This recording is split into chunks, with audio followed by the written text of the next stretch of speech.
Hello?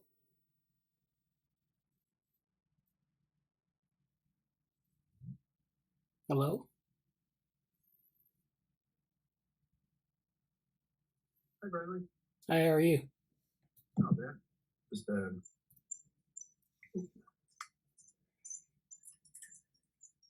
still just getting comfy. Oh, good. Hello, Samantha. Morgan, how are you guys? How are you? Good. Good. Glad to finally make a meeting after a couple weeks. So Yeah. That's great. Yeah. So I don't know, wait for a couple more people. But in the meantime, I was going to show our medium. So it's pretty happening. We have a lot of things on it recently. And there's the link. And I'll share my screen actually, so we can follow along. And so, yeah, this is our medium. We have a new post by Brian McCorkle, Intuitionism and Neurophenomenology. And this is just in time for his presentation to Neuromatch, which is next week. And I'll go into that later. But this is a nice post on Varela and some of the things that he's been exploring with respect to intuitionist mathematics. It's very well organized. It's a nice review. And actually, it'd be nice if we could have like a longer version of this for a review article. So, and so that's nice. And then there's a talk that goes along with this, but we'll do this. Maybe we'll do that coming up this fall. So then there's another article by Sadhna, and that was actually preempted by Brian's. I had to put Brian's out this week, but last weekend I posted Sadhna's post on mapping artificial intelligence and its growth in human-centered fields. And this is something that might be of interest to Sam because she wrote an article somewhat similar to this on healthcare, AI in healthcare. And so this is Sadhna's work from her internship. She built mind maps of this space. So, a mind map, we've talked about this, is the kind of map where you have like some root, it's a field of some type, like machine learning, and then you go down to its subfields, and then you follow different references in a literature review, but you connect them in ways that are maybe helps people to navigate the area. So in machine learning, there are a lot of seminal references, there are a lot of sub-references. If I read one reference, what's the next one I should go to, and so forth. So this is an example of a mind map. And then this is Sadhna's mind map, or part of it, where she maps out some of these areas. And then there's some references in here. The whole thing would be like you might have a box where you have the area or some topic that you might search, some keywords, and then you have references attached to them. So there are different ways to do these mind maps, and she was exploring this over the course of this last term. And so this is something I think it's quite useful. And I think she showed it in a meeting once. So this is quite useful for this area. And then she does talk a little bit about healthcare and AI. So she cited her work that she did for her class or something. And then this is kind of going through some of this. So this is actually dovetails nicely with Samantha's post on understanding the empathy of artificial intelligence. And this is actually going more into some of the robotics and some of the applications to human AI systems and things like that. So I want to, kind of look over these two posts by Sadhna and Sam, and I want to figure out what the commonalities are and where those opportunities lie to move that area forward further. And then finally, Hussein posted his book review. We talked about this, I think, last week on the book Reality Plus by David Chalmers, which is a philosopher's take on virtual reality And so this is interesting. If you're interested in that, that's a good article to read. So that's where we are with the medium. I wanted to go over some of the posts that we have because I don't know if people have seen them. Hello, Amanda. Good morning. How are you guys? All right. Any comments on that stuff? That's definitely really interested to read Brian's, and I forget how we got on the. Well, it was when he posted the laws of form on Slack, and so just having a discussion about like where people, how did people first find the laws of form, and then and I guess that he said he was interested in mathematical intuition, and yeah, so I was interested to kind of follow up on that and see what that particular kind of paradigm in math was about. So that was interesting. Yeah. And again, I'd come to it from somebody working on kind of theoretical computer science, like very. But I still think of interest in general of like AI interest because of the importance, or just Gary Marcus's compositionality conference, or and this is one of the Joy programming language's features,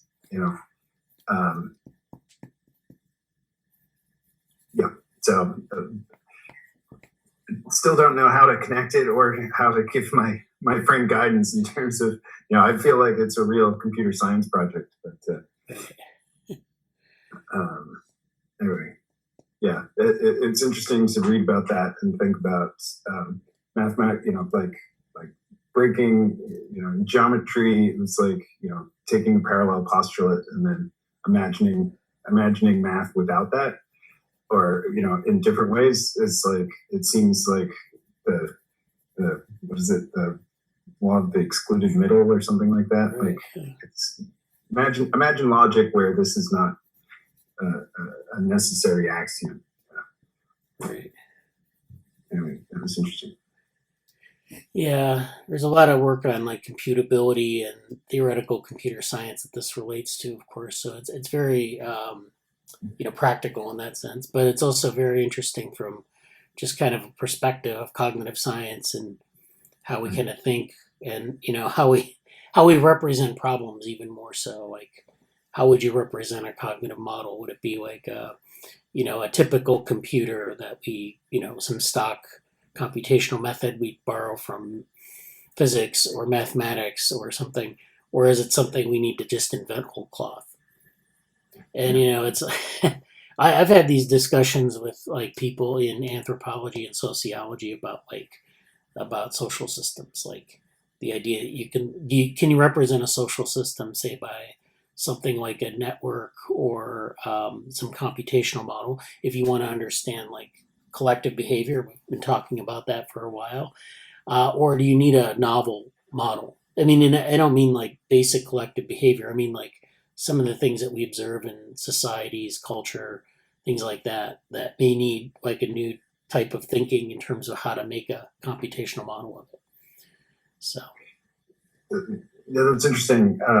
So I don't know what the meeting was at Santa Fe Institute this week, but I mean, well, of course, Steven Strogatz gave the Lang lecture, but separate from that, there seem to be some other meetings going on because they're posting tons of talks on YouTube. But they just had the talk. They just had like the person's name and the kind of the title of that person's talk. I didn't know what the overall meeting was, but yeah, there was a very interesting talk by someone from Naval Postgraduate School talking about that as so many like IQ metrics and things like that were are defined by weird, defined by Western educated, industrialized, democratic. What am I missing? What's the R? Yeah. I don't remember. But anyway,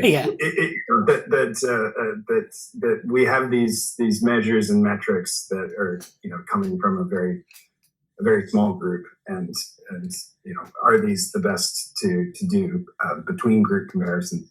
Yeah. Anyway, there's some really interesting meta science talks. I kind of thought that maybe that was the theme. Yeah. Like trying to gather the theme from the different talks, but they were pretty. I'll see if I can find that. Yeah, that would be great. Yeah. Oh, it's rich. So it's weird, Okay. educated, Yeah, industrialized, rich, democratic.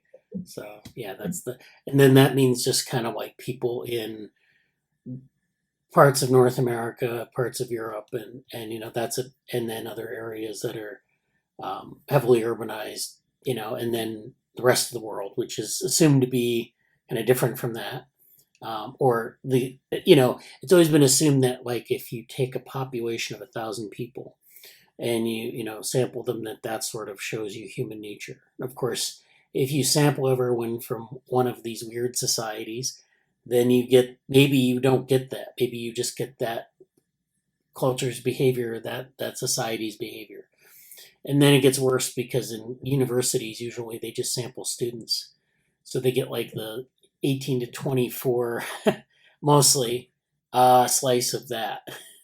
So that's why like people have started this movement towards like looking beyond those like that weird population and thinking, well, what does it look like across the world?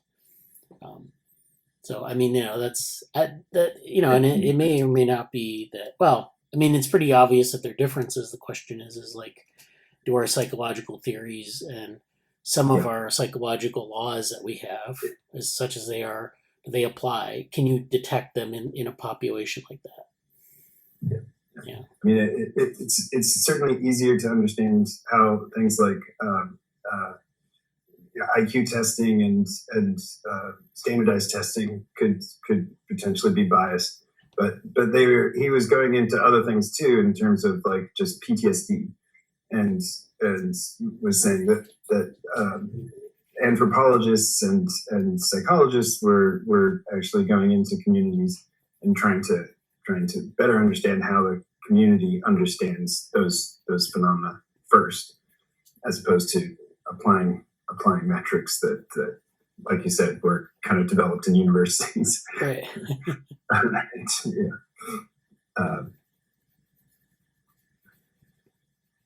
But the meta science talk, I'll have to go through my YouTube history. So. Yeah. I think would be like of interest to the lab. Yeah, I think it would be definitely. So yeah, why don't we do updates if you don't mind? Just we'll go around. If someone if they had anything of interest even during the week, not if they've done anything, like research oriented, but like anything. Who wants to go first? I can go ahead. Okay. I read some cool things. I read the introduction to a collection. The collection is called Embodiment and Emergence, or Emergence and Embodiment.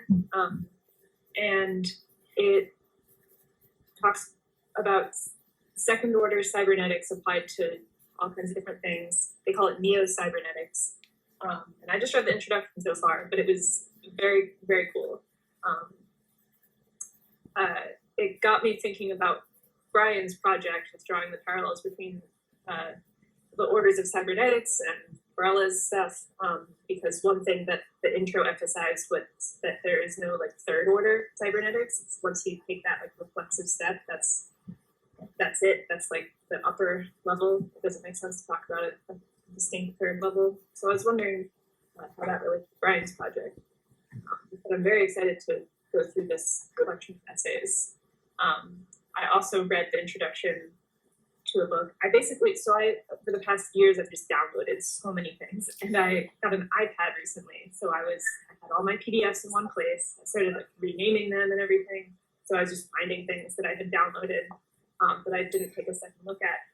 And so that was one of them. Another one is from 1999, I think, and it's a dynamical systems theory approach to cognitive development, or development in general in childhood. And I forgot the author, but I can find it. That was also very, very interesting, and definitely related to the first thing that I read. So sounds like a Phelan and Smith. Yes, that's right. Linda Phelan?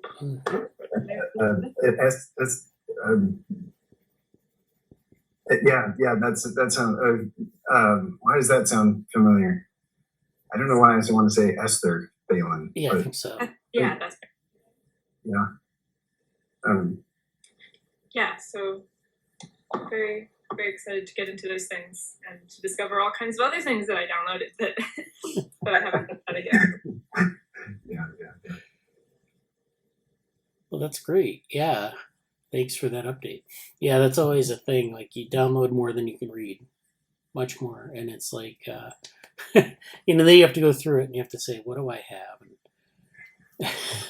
Right, and of course all the names are just whatever it was downloaded as, just a string of numbers. So I want that PDF, that PDF tool that just goes through and digests the headers, renames the PDFs, and then stores them in a vault that I can open when I actually have time. Need some machine learning algorithm to sort it. Why is DeepMind focused on protein folding? How about our readings downloads? Something important. Yeah. So that's great, and I think that the Thielen and Smith might be worth going over a little bit in more detail, because we did talk a lot about those issues, and going back into the sort of the source material for that would be interesting. I haven't read it in a long time. I read it before at one time, but it's been a while. So, all right. So, Morgan, did you want to go next, or? Oh, okay. There's a YouTube channel. Sure. Yeah, lots of meetings and a big conference in London, Brainbox Initiative. This is it's really become a kind of premier neuromodulation conference, or non-invasive neuromodulation conference. So 2 days of speakers on everything from TMS to TES, and then what they call FUS, which is focused ultrasound. So these are all techniques to have a machine that does some sort of physics into your brain of varying depth and or width, and and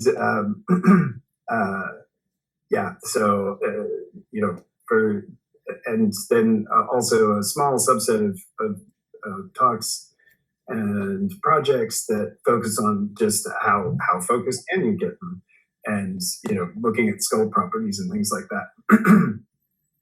So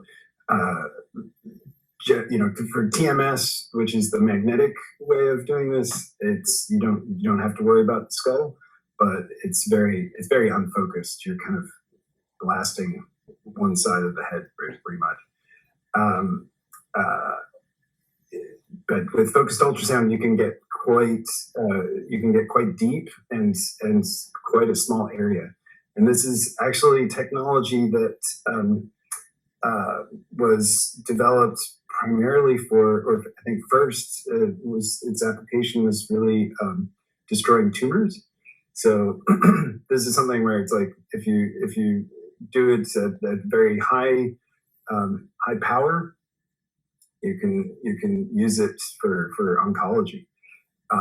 But at low power, it has this remarkable neuromodulatory neurostimulation effect.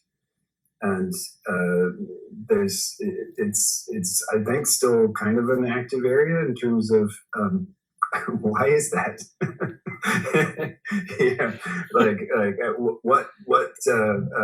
What is the real physiological mechanism behind that? So some interesting, these weren't presented at the Brain Box conference, but you can find some interesting papers.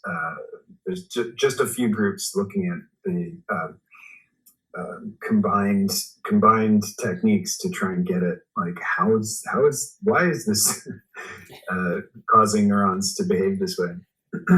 But because it's so focal, the focused ultrasound technique is really fascinating. Yeah. It's hard. It's a really hard problem to like field shape, EM to be as focal, and so despite some really cool things from like Ed Boynton and at the Wise Institute, or and then Helsinki, I forget what Helsinki University of Technology is renamed. It's like Altu or something. Anyway, the new, Helsinki has a cool TMS helmet that's like multiple small coils. Anyway, it's very difficult to do. So focused ultrasound is a really promising technique. And then of course the Neuro Data Without Borders had also 2 days of a Docathon. So I've been going through, I think Hussein might have joined that too. And just interesting. We've talked about them before. They're kind of an outgrowth of the Brain Initiative, and certainly Dandy Archive is as well. And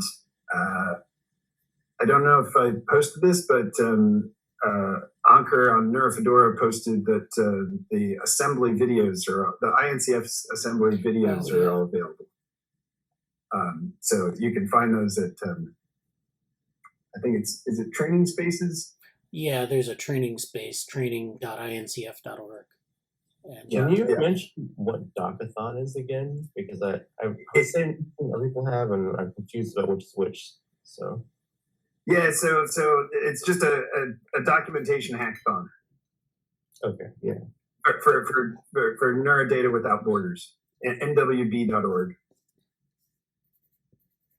And this is like it's trying to be a common file. Well, when I first heard of it, it seemed like it was, trying to take all the different proprietary formats that exist in not just electrophysiology, but in other, other kinds of data sets that you might collect from animals, but as well as like ECOG from humans. And that was, I focused on ECOG data and viewer for the Docathon. But I was interested to see that they have I've dropped some links into like various packages for doing pose estimation from animals. So like behavior depot and sepia. But you can also put all that pose information as well into the same file format. So if you have a freely moving animal and recordings, you can now like put the recordings and the movement data, the kind of structured movement data into the same file, right? And this is part of they're using HDF as their file format, which is a very flexible HPC kind of data format. and yeah, so there was definitely some tools hadn't been touched in a while. So Yeah. it ended up being more like posting finding issues to post on GitHub, maybe documentation, but that was great. I don't know if people, beginning of the week started with Steven Strogatz giving the ULAM lectures, so on like calculus and synchronization. So very awesome stuff from him, and of course it made me think of they for somebody posted on Hacker News the original Monte Carlo paper that ULAM that discussed like ULAM's work, and then I just wanted to put a link since we were talking about cognitive modeling for the winter school for cognitive modeling that's coming up in India mid October. Highly recommend. I think it's going to be hybrid, so you can join virtually, and they'll cover all the different computational cognitive modeling paradigms and packages. Yeah. It's really great. Yeah. And they actually asked if I or somebody wanted to do a talk there. Oh, okay. So and it's like they said, it could be any topic of your choosing. So actually, I wanted to talk about that because it seems like something that maybe was a good chance to show us some lab work. Yeah, that would be great. Do you have the contact information for that, or is that just send it along? I mean, they went through NeuroTechX. Okay. I know them from NeuroTechX, but yeah, love to. Yeah. Well, thanks for that update. And I like that strategy of like shooting stuff into the brain before you know what it does. That's always a winner. We don't know what it does. Let's do it. This is already being used clinically. Like, yeah. I mean, sorry, I shouldn't say the folks don't. I don't think you can get. I don't think you can get insurance reimbursement for focused ultrasound yet. Oh, okay. Yeah. But no, definitely people using it already. Like at Donders and in Oxford. And Brainbox Initiative also does workshops. Like they'll do special talks. So if you check their website, there's going to be like one on TMS, one on TES, and one on focused ultrasound next month too. So really interesting work. Yeah, it's interesting. And then the Strogatz stuff is very classic. I mean, he wrote this book Sync like 20 years ago. And it was basically about his revisitation of like firefly synchronization. So if you know fireflies in the summer in North America, they come out around July 4th, and they synchronize they have these little sacs of luciferase that they communicate with, and they can synchronize them as they behave socially or whatever. And like he studied that as a major part of his research. And he also worked with this guy, like back when he was, I think, a student of, I don't know, it was an undergrad or something. And this person is, I can't remember his name now. He's a mathematician. He did a lot of stuff with topology, with scrolls, and with physiology. So, Arthur Winfrey. So, Arthur Winfrey wrote a couple books on it where they're looking at and this was like back in the 70s. Looking at the topology of some of these physiological signals. And now topological data analysis is a pretty big deal now. People talk about it a lot, but back then, it was like pretty obscure. So it's some interesting work that Steve Strogatz, of course, is a very famous person in complexity science. So definitely worth checking out that.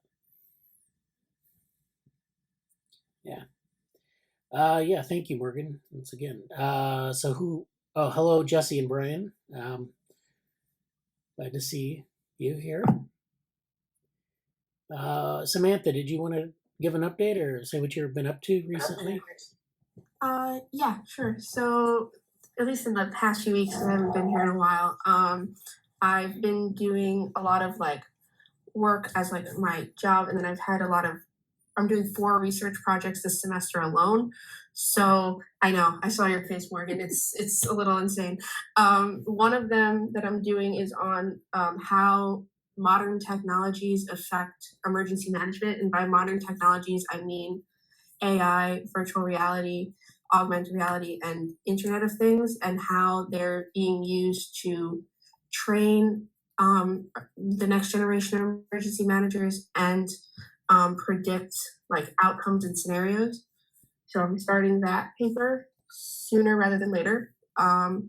And then I'm also focusing on an information environment as a whole for another paper. So I chose government agencies, and again, I do all of my papers with like a technology twist on them, and I want to focus on how the increase of technologies being how government agencies are being affected by the increase of technology and how they're being able to adapt to the next newer set of challenges. So those are 2 of the papers. I'm also trying to do a creative project this semester. As much as I love research, like a creative project kind of gives like I guess the brain a whole new like reset about how they should take challenges. So I'm either gonna do some sort of app itself for Alzheimer's and dementia memory and things like that. I have like a personal connection to that, so it made sense for me to do something like that. Or some sort of application that could be geared towards children, kind of going off of my summer work that I did this summer, building off of that. As for this week itself, I just did my very first cyber competition yesterday with the State of Grace, the celebration of women in STEAM was this week at UAlbany. So did my first cyber competition, didn't win, came in second place. So I'm not bitter at all, but it was still a really good experience to like meet a whole bunch of different women in STEM, or STEAM is the acronym now. And it was just like overall the week was a good experience, going to different panels, learning about different careers in technology with like game development, hearing different like CEOs speak. It was just overall a good experience this week. Yeah. Is that Jesse? Oh, I have feedback. Basically, I was saying, yeah, State of Grace is really, it really has evolved. I kind of wish I could have seen it now, because it, as mostly, what's Jennifer Goodall, I think is kind of the person who got it about. She's been a great person. Like she does the New York Celebration of Women in Computing stuff as well, and like New York Tech Loop, and I think, you know, is she still like vice dean of informatics, or is she part of the whole college now? She's the vice dean of the whole college. This whole week was like her like spearheading the whole thing, and just like being around her as a woman in STEAM and like the powerhouse of like a woman that she is, like it makes the whole week seem like a piece of cake when I know that she was like running around planning it. So yeah, she's an amazing person. She was, when I went back to school at UAlbany, she was actually the first person I didn't even know who she was, but I contacted her on LinkedIn. And I don't know, if you ever talk to her, say Jesse says hi, because there's just been so much. Turn this off. There's been so many things that sort of we've come through, and I admire her a lot, and she's helped me a lot too, go through a lot of different things. So yeah, she's great, and then the whole. There's been such a good effort. I'm very proud of the university and her and kind of CHC and what's happened there to kind of put stuff forward in the State of Grace and a lot of related things. So I'm sure it was a great time, and I'm a little bit like, out of all the things I wish we could go back for, that's actually one of the things that I would really like most happy happy to be a part of, or not be a part of, but like see again and like come back as an alumni and see like where they are now. So that's great. But yeah, as far as your other projects and stuff too, if you want to like write a little bit about them, maybe in Slack or something, just because I think, like, I know I have some experience in those areas, but just to get some feedback or stuff from other folks here, so people might say, oh yeah, check out this thing or whatever, like that might be a good thing to do too. It's not, you don't have to do that, but if you want, if there's any questions you have about those things, or feel free to just mention them in Slack and see what you can say or whatever. So that's cool. But yeah, something you got a lot going on. So good luck. Thank you. Yeah, thank you for that update, Sam. That was great. And good luck. Yeah, I know you've got a lot of things going on, but it sounds like you're really ambitious. Yeah, try to be. Yeah. Trying real hard. I put a link to a particular Alzheimer's app, and I know the woman behind that. So I don't know if that's the kind of thing that you're looking you're interested in. Awesome. Thank you so much. It looks really, I'm just like glancing at it right now, but it looks really cool. It's similar to like what I'm thinking of doing, but I have to like actually like figure it out with like the logistics of it, because I only have like so many weeks left to like do it. So I don't know if I'll be able to like complete it to like the extent that I imagine it could be in my head. But yeah, and getting data is the hard. Yeah. Anyway, I can put you in touch with Sahar. Thank you. Great. Yeah, thanks once again. Yeah, so STEAM, of course, is science, technology. I can't remember what the E stands for, and then art, and then technology. So it's engineering. Okay, yeah. All right. Yeah, so that's great. They put the art in there because they wanted to be more inclusive. So that, I mean, do you notice any difference between STEM and STEAM initiatives? I mean, I'm just curious. What is the difference? Do they emphasize art a little bit more, the creative aspect a little bit more? From what I've noticed just being around this week is that the art kind of ties into more of like the development, and game design has been a big thing, especially this week with our new concentration in one of our majors of game design. So that was like one of the panels I went to, where turning art into like simulations, or like figuring out different systems, and even just like graphic design and 3D printing and things like that is more art tied into. Yeah, sorry, that just made me think of there's a AI music conference that was just happening, and some really interesting generative programs that people wrote for that. I'll try and find a link. Yeah, it's interesting. It's always a good hook to get people into the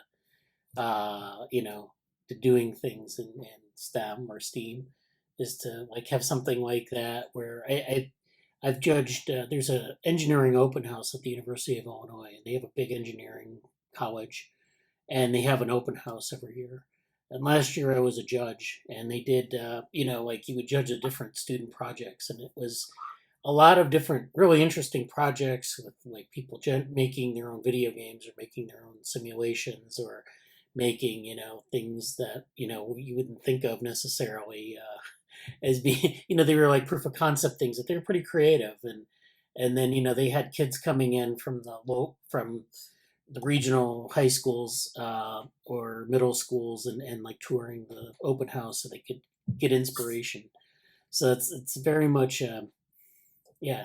I think a lot of it is participation, trying to get people involved and engaged. And that's AI music creativity. There's a link here. So that's it's a conference on AI music creativity. It's generative music. So you have like they had as a host a guy who does a lot of EEG at Recon. I don't know. I'm not sure why, but anyway, that's how I heard about it. Yeah. I don't know if he was actually doing sonification of the EEG or something. Yeah. Nice. Well, thank you, Sam and Morgan.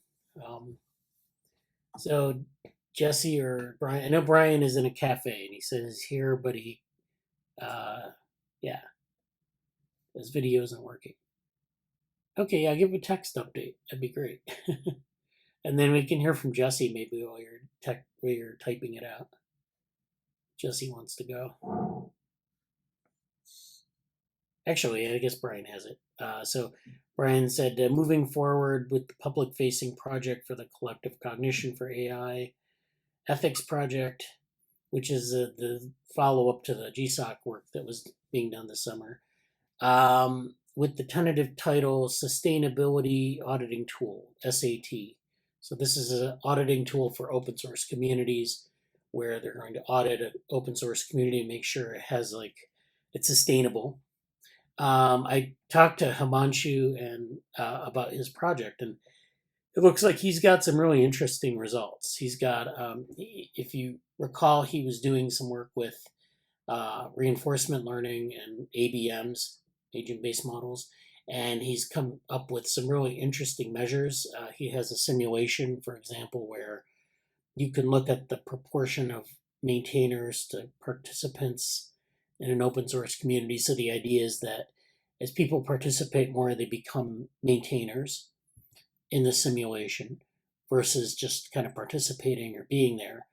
And he can run the simulation and see under what conditions you get more sort of the sustainable, in this case being more towards the spectrum of being a maintainer or being more involved.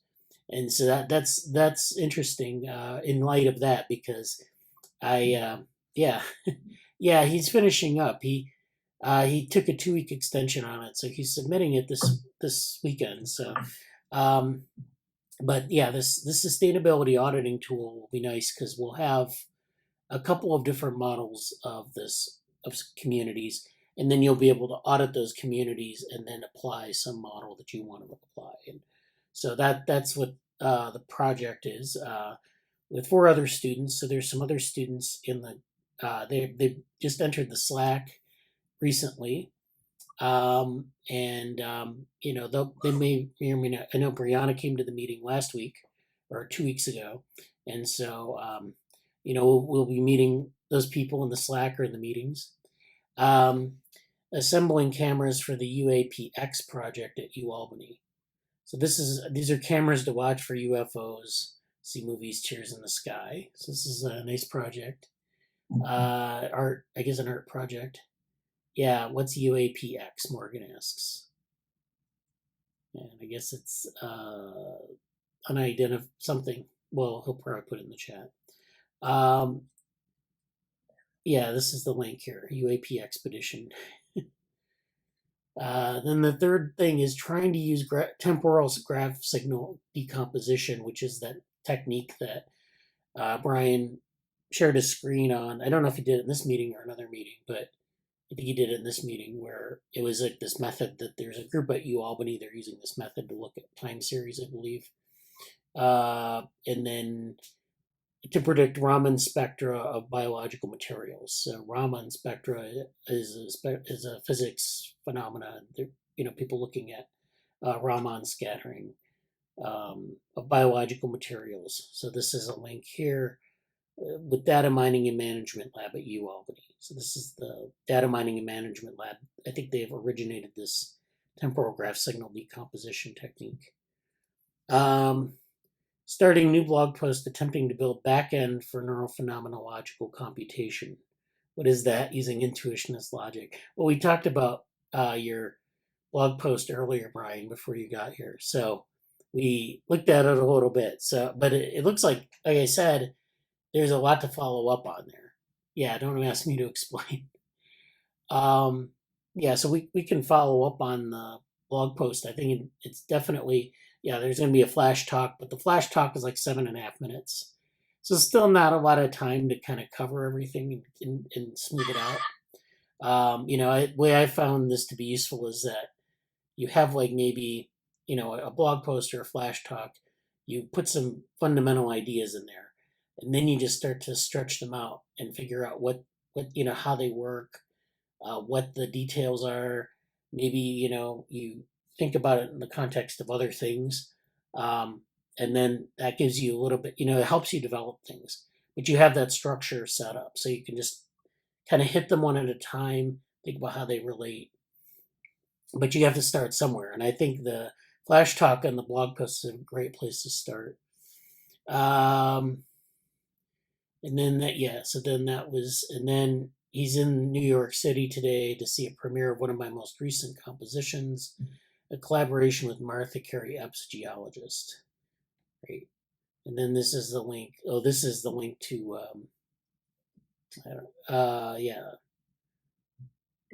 I set some text from this research paper. Okay, so that's a research paper to check out. Should be fun. Is there anything you can say or share about your composition in New York? That sounds pretty cool too. Sounds very STEAM, to be honest. Put an A up right up in there. But no, that's cool. I know I mentioned musical stuff too, but I'm genuinely interested in that. You can talk about that, Oh, okay. Singing text from the research paper about cracking and dancers dancing. So you're singing out a research paper, I guess. Is that it? Oh, okay. You just wrote the music. Yeah, okay. So this research paper here in ResearchGate is the thing that Brian is performing, and he's performing the research paper, or he's doing the music for it. But there's a performance, and that's STEAM. So, or good example of STEAM.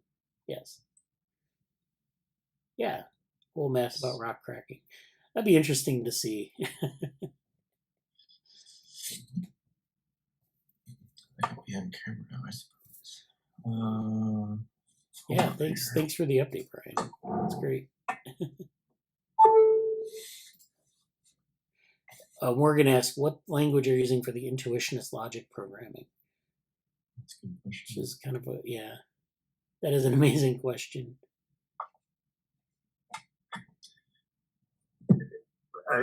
Brian, you missed it earlier, but I was talking about. Oh, are you doing a Haskell? Okay.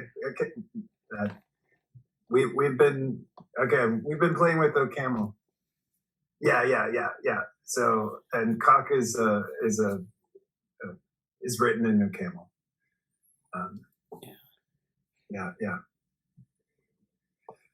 Yeah.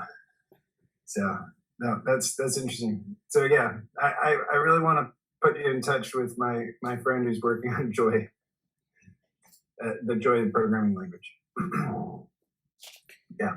So, and this is the, and he'll try and write a Prolog compiler in Haskell kind of person. So I think you'd like it. Yeah, I've encountered some of these older books, and people have written their own language. It used to be more common where people would write their own languages for things that they couldn't really describe using like C. Now we have really specialized languages and toolboxes, but this is probably useful for things like they're hard to compute, like what Brian's trying to do, or it's like you don't have the programming languages that we have now make certain assumptions about computation, and they're very efficient for doing like applications that are practical. But then if you want to explore something like intuitionist logic, it's kind of hard to do, like to fit it into a Daniel Temkin. Yeah, that was another.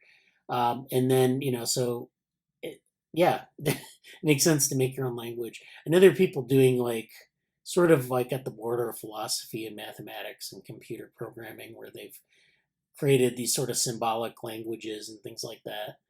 So, and the person who developed Joy, the programming language, was a philosopher. So Manfred von Thun, who developed this, was in the philosophy department of La Trobe, which I forget. I know it's Australia, but I forget now. Melbourne. And again, like I saw these kind of parallels to some of the discussion to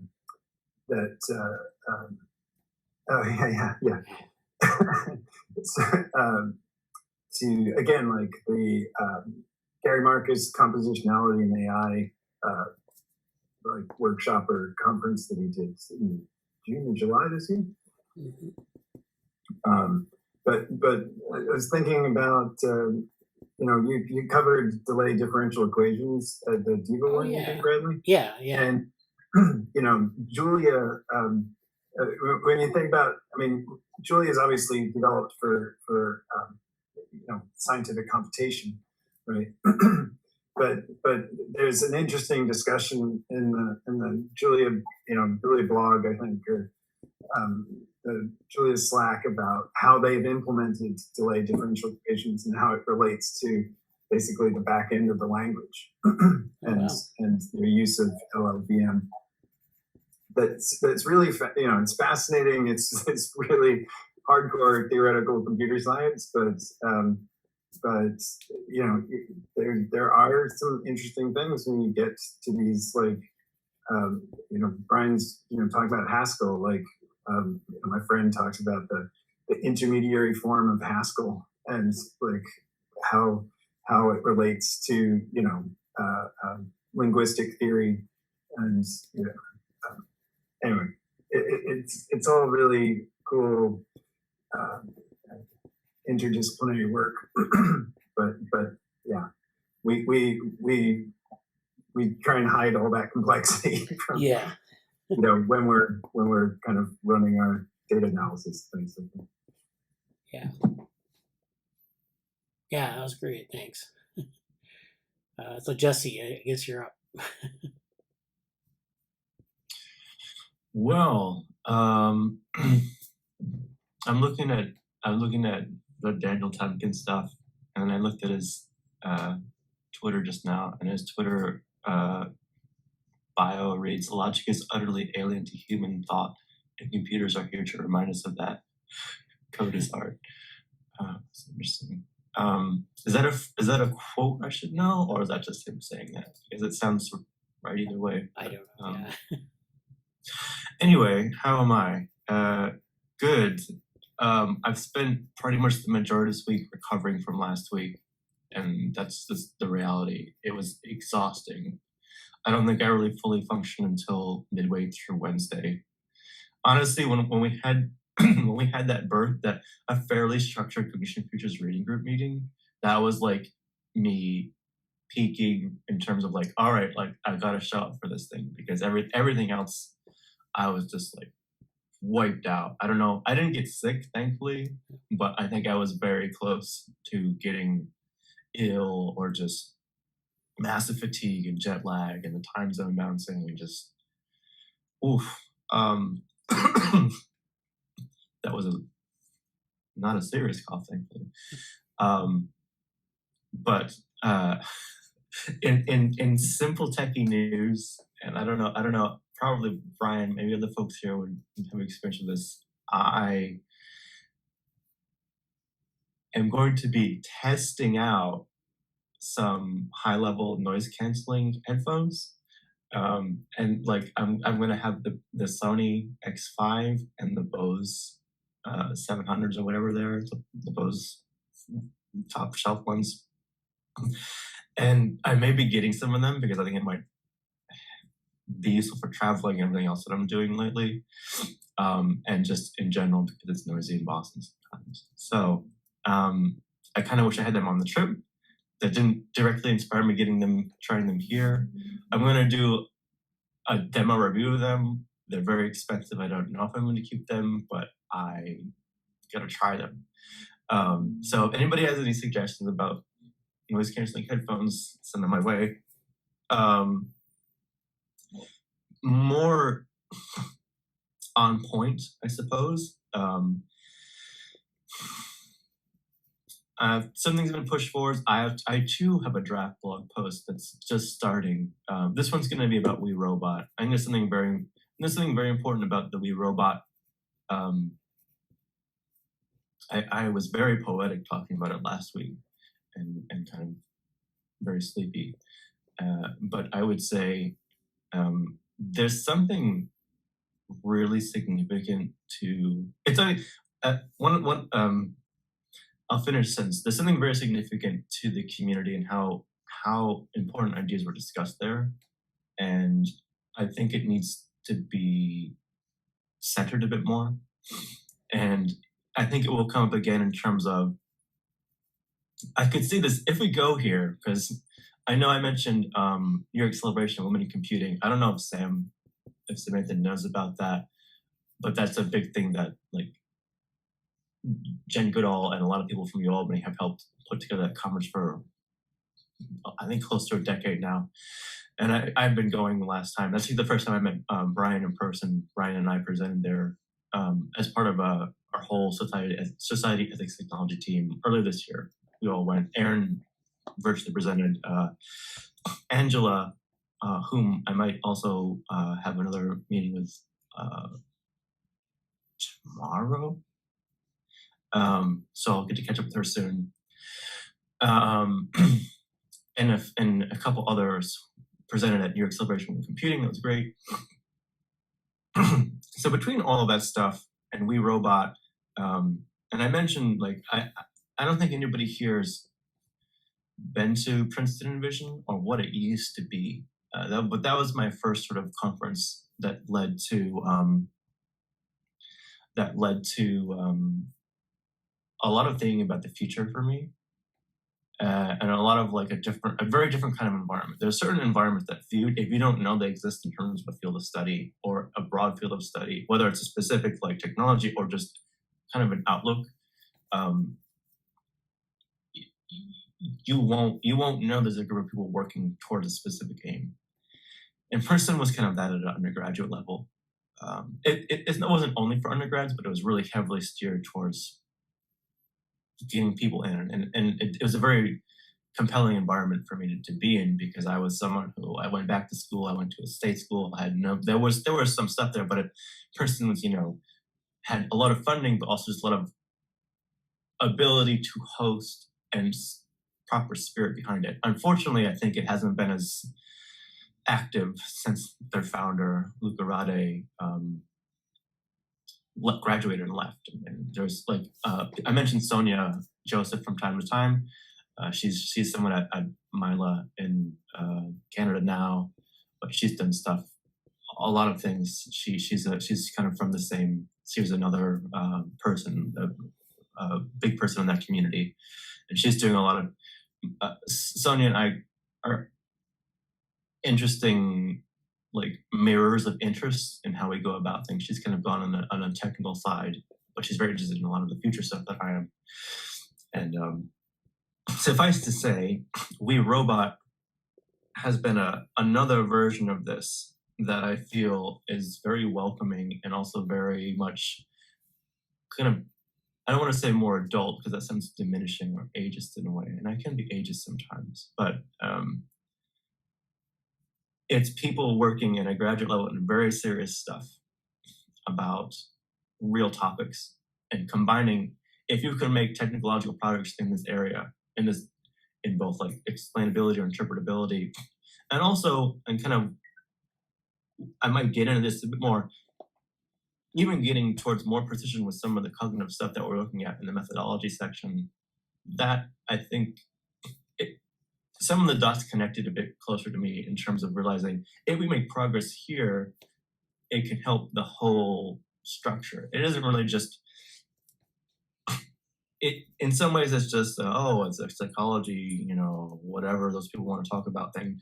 But there are certain elements that when they come towards better clarity and better functional definition, will kind of relate more to technical and legal and policy stuff too.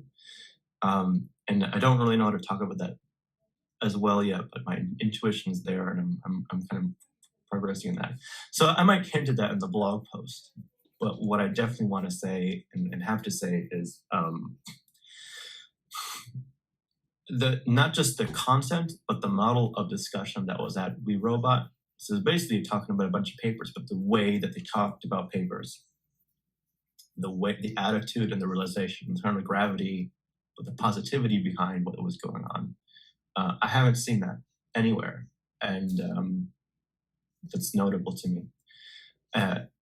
And to loop it all the way back in, say one of the posters I presented there was the sort of digital communities and dealing with sort of navigating information and so on and so forth. And in that poster, I mentioned our lab, I mentioned NeuroMatch, I mentioned Jabru's DAIR, Distributed AI Research Group.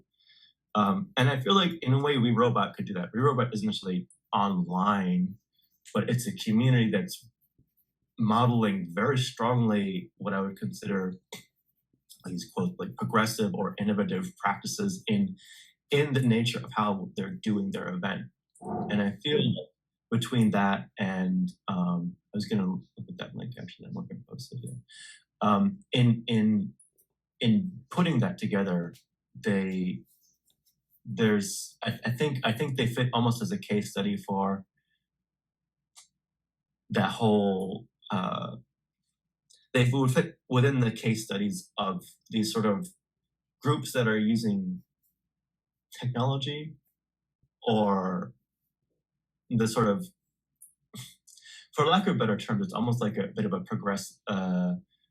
next step in how are we doing the education and the community building around research and development in general. And I feel like We Robots has been really, really interesting to see in that sense. It's just a conference, and a lot of them, they're old friends, and a lot of them could make jokes, and it was very funny and like the community was very warm, and that's just a big part of it when you have a community like that, But I do think I always say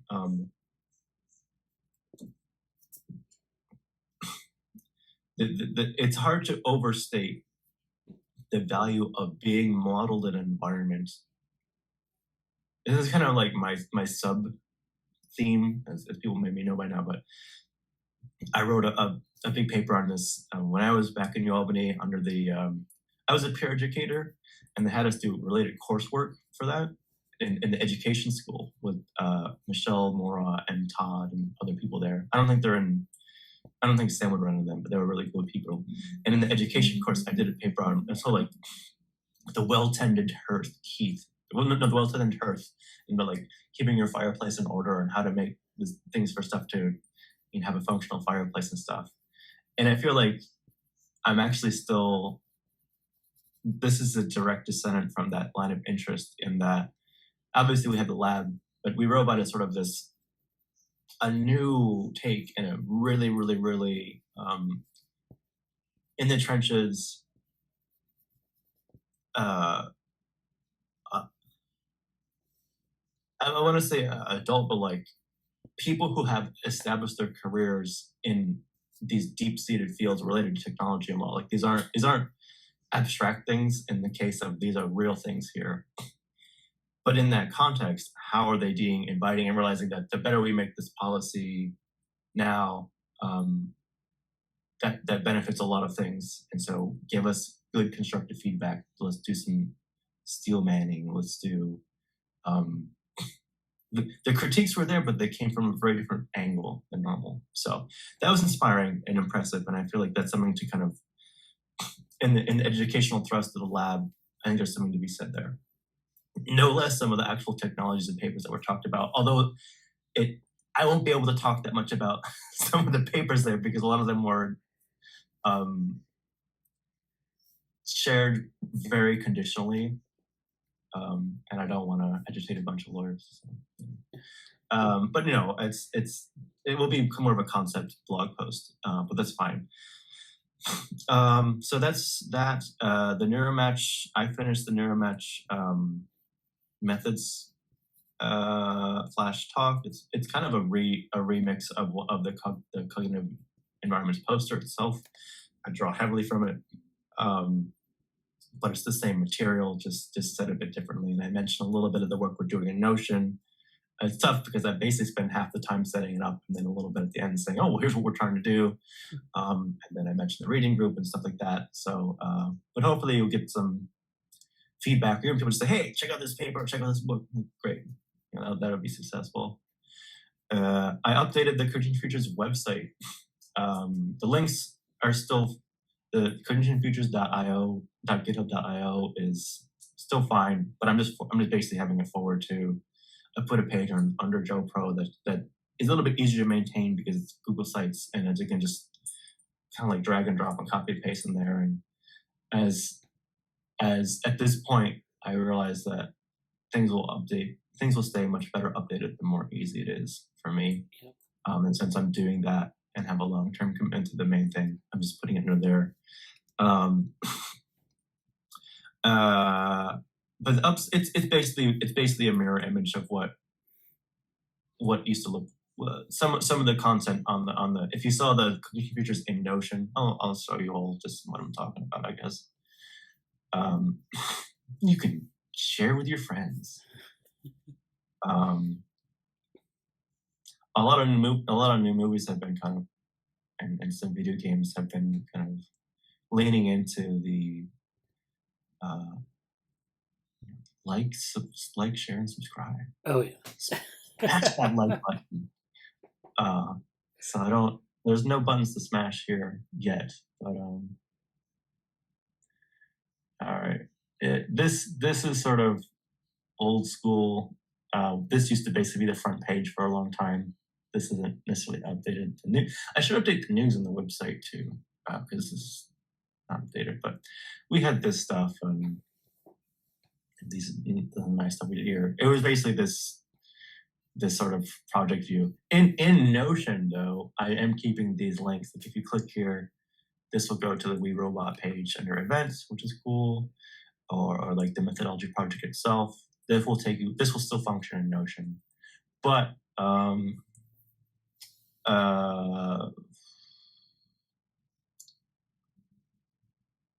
I basically put a much simpler version of that into here. Like it's basically the same thing. Here's sort of the I play around with this, but just the front page, front slide for the NeuroMatch deal. Well, I got to put the other poster up, but it's basically just the same thing. And I mentioned some of our lab members here and people want to join. So it's quite simple. It's just joepro.org/Cognition Futures. But it's a little bit,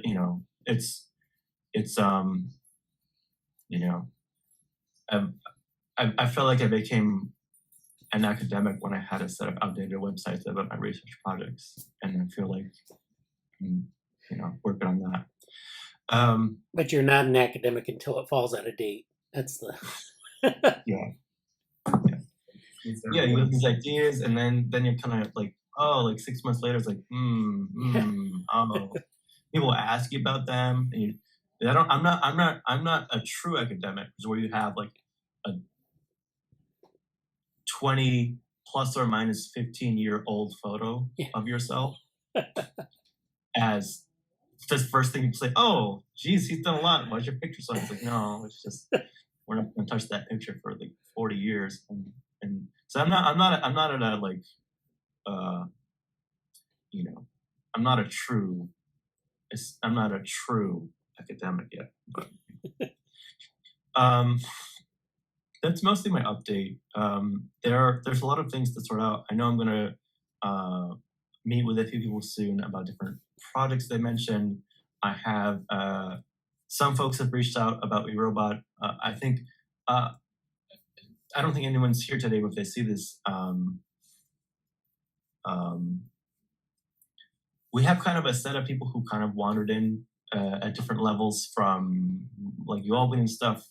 And I know there's some folks from Brian's class that were interested in things. And I feel like I may throw together kind of a fall intern orientation video or something, just because I know one of them folks won't really be able to be active until spring because they're kind of remote doing stuff. But we kind of have a batch of interns. We have like a set of intern things going on that aren't formally announced yet. So I punched something with that. And someone from Rebobot, they did find me. What was her name? Because we talked to them, they gave them an email, and then they didn't say anything. But I got to get back to them about it. I think it was Charlotte, somebody. Margaret. It was Margaret. Yeah. She got back to me yesterday, and I think she was the person. She spent a lot of time at she kind of made multiple passes at her posters and wanted to talk about stuff and kind of interested in the lab. But yeah, there was excuse me. There was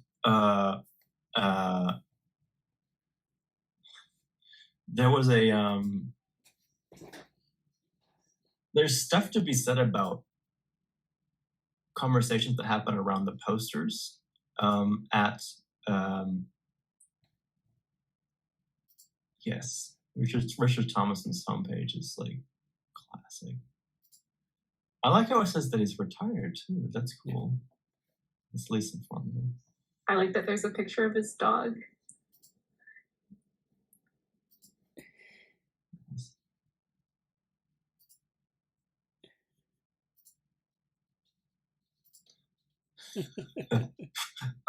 That's a great website. Thank you for sharing that. There's something to be said about the discussions that took place at the posters. It was mostly just interest and intrigue. There's someone who I can't, they have such a name where it's hard to find them on the internet, and I don't know. I wish I could got their like contact information, but it was someone who was a game developer, Mel Cafe, and he's worked on Halo stuff. And there's a bunch of things online that I can find, but I don't know. I'm kind of seeing out. But we had a really nice conversation about sort of integrating things in sort of the software game development process that are related to some policy stuff and some even like we also talked a lot about plot twists and sort of developing that community or digital worlds around having things. We talk a little bit in plot twists about like games as playing with agency and how combinatorial play is a thing, and this process of like how do you create an environment or a game where these things can happen. And it was really interesting, kind of an adjacent. He was kind of interested in a topic like that. There was Margaret, who I mentioned. Well, there are people who recognized kind of the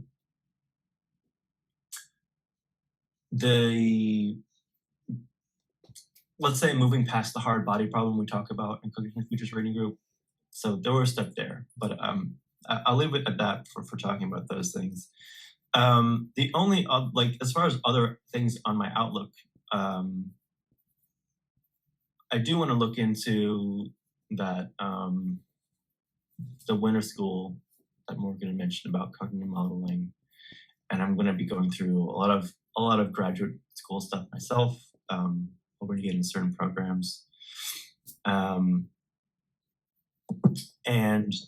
I feel like we're kind of now we've hit the neuromatch. I don't have a good I don't have an easily accessible timeline here.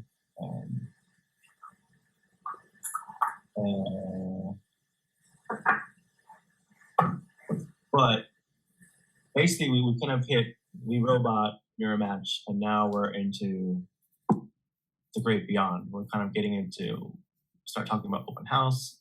There's stuff I need to flesh out a bit more with in terms of some of the VR work we're doing. I know Hussein's mentioned some stuff, both in terms of the kind of they mentioned something in the chat about some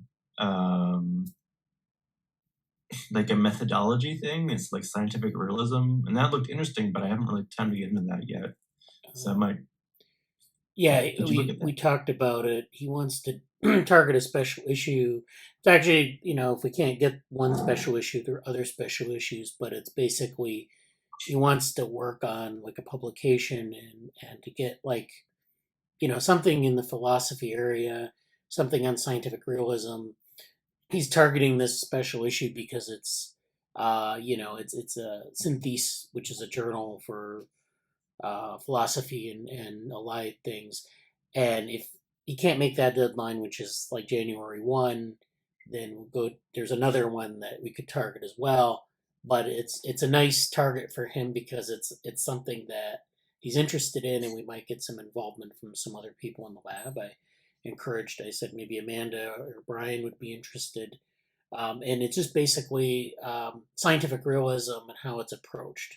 We're not really at the stage where it's like a specific focus on it. We want to see, it could be even a survey, but I don't know exactly what it's going to look like. He's in the outlining stage of it. So, but scientific realism is the topic. So, how do we approach scientific realism? What's really interesting there? So definitely check it out. I would do that. It could be really interesting in contrast to like second order cybernetics and like the constructivist epistemology. Yeah. I think it looks fun to get involved with that. I think also I think for me it's going to be we kind of put on this the macro viewpoint for the rest of the year. So there's open house stuff, there's the Dev AI stuff, which may be we're kind of coming into a place where that may take off a bit more, but there's not a lot of structure there right now. So I'm not sure. We have a lot of good things going with Connection Futures in terms of the reading group and the Method Project and some other stuff. I think it's going to be trying to ride that wave as much as we can. And then kind of the VR and some other things. If we find, it's sort of like, what do we want to aim for next? And I think it might be, I think the path of least resistance is leaning into some of the methodology project, and kind of there's even like Hussein's paper proposal kind of is adjacent enough to that. I think there's a lot of things there. About VR and the Dev AI stuff, I'm less sure, and I feel like we're going to need to sort that out. That's kind of an admin discussion, or like, how do we solicit? What would a call for proposal be in that sense, or like a call for involvement be? So, but I don't want to get into that now. Just mentioning that kind of in my full admin hat. I think that's pretty much it for me.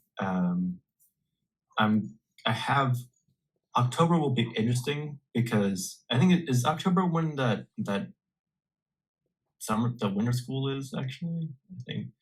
But outside of that, October will be an interesting month.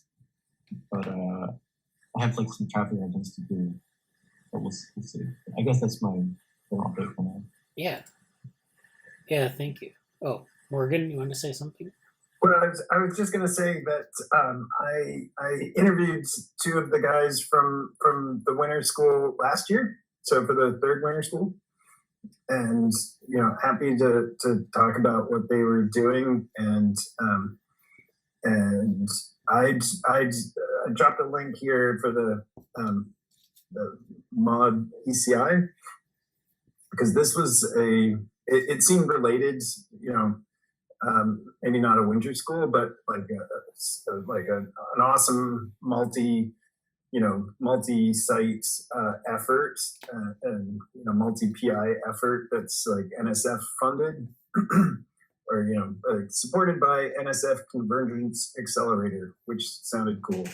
And again, like these, like it's all computational cognitive modeling. And and the infrastructure and tools for it. And yeah, there's some really interesting stuff, both the intersection with the modeling, but also with the languages that you're using, and kind of like almost meta programming, right? And I know that's something that Jonathan Cohen at Princeton has been working on, like kind of as a background effort, not so much like something that they publish on, but talking about the use of Racket for meta programming, and how you use DSLs. And, it's like it's this great intersection of cognitive science and computer science. Yeah. And I think philosophy. Oh, yeah. That's great. Yeah, thank you for that link. I was looking at that. And then Jesse, yes, thank you for the update and sort of the roadmap towards our open house. I know we put that aside for a while, but definitely after NeuroMatch, I think there's going to be an opportunity to sort of focus more on that and get that together. And you have the NeuroMatch talk, and I want to get the recordings from you and Brian. I think I provided a link for where to put the recording. So yeah. Oh, you were going to say something? You're saying something? You're muted. There we go. Okay.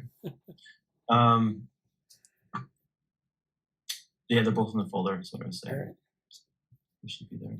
Yeah, and then we can focus on the open house too after NeuroMatch, and that'll be we'll discuss how we want to do that. But I think definitely the NeuroMatch stuff, we're kind of working on those topics. We have Dev AI and some other meta topics that maybe we can cover.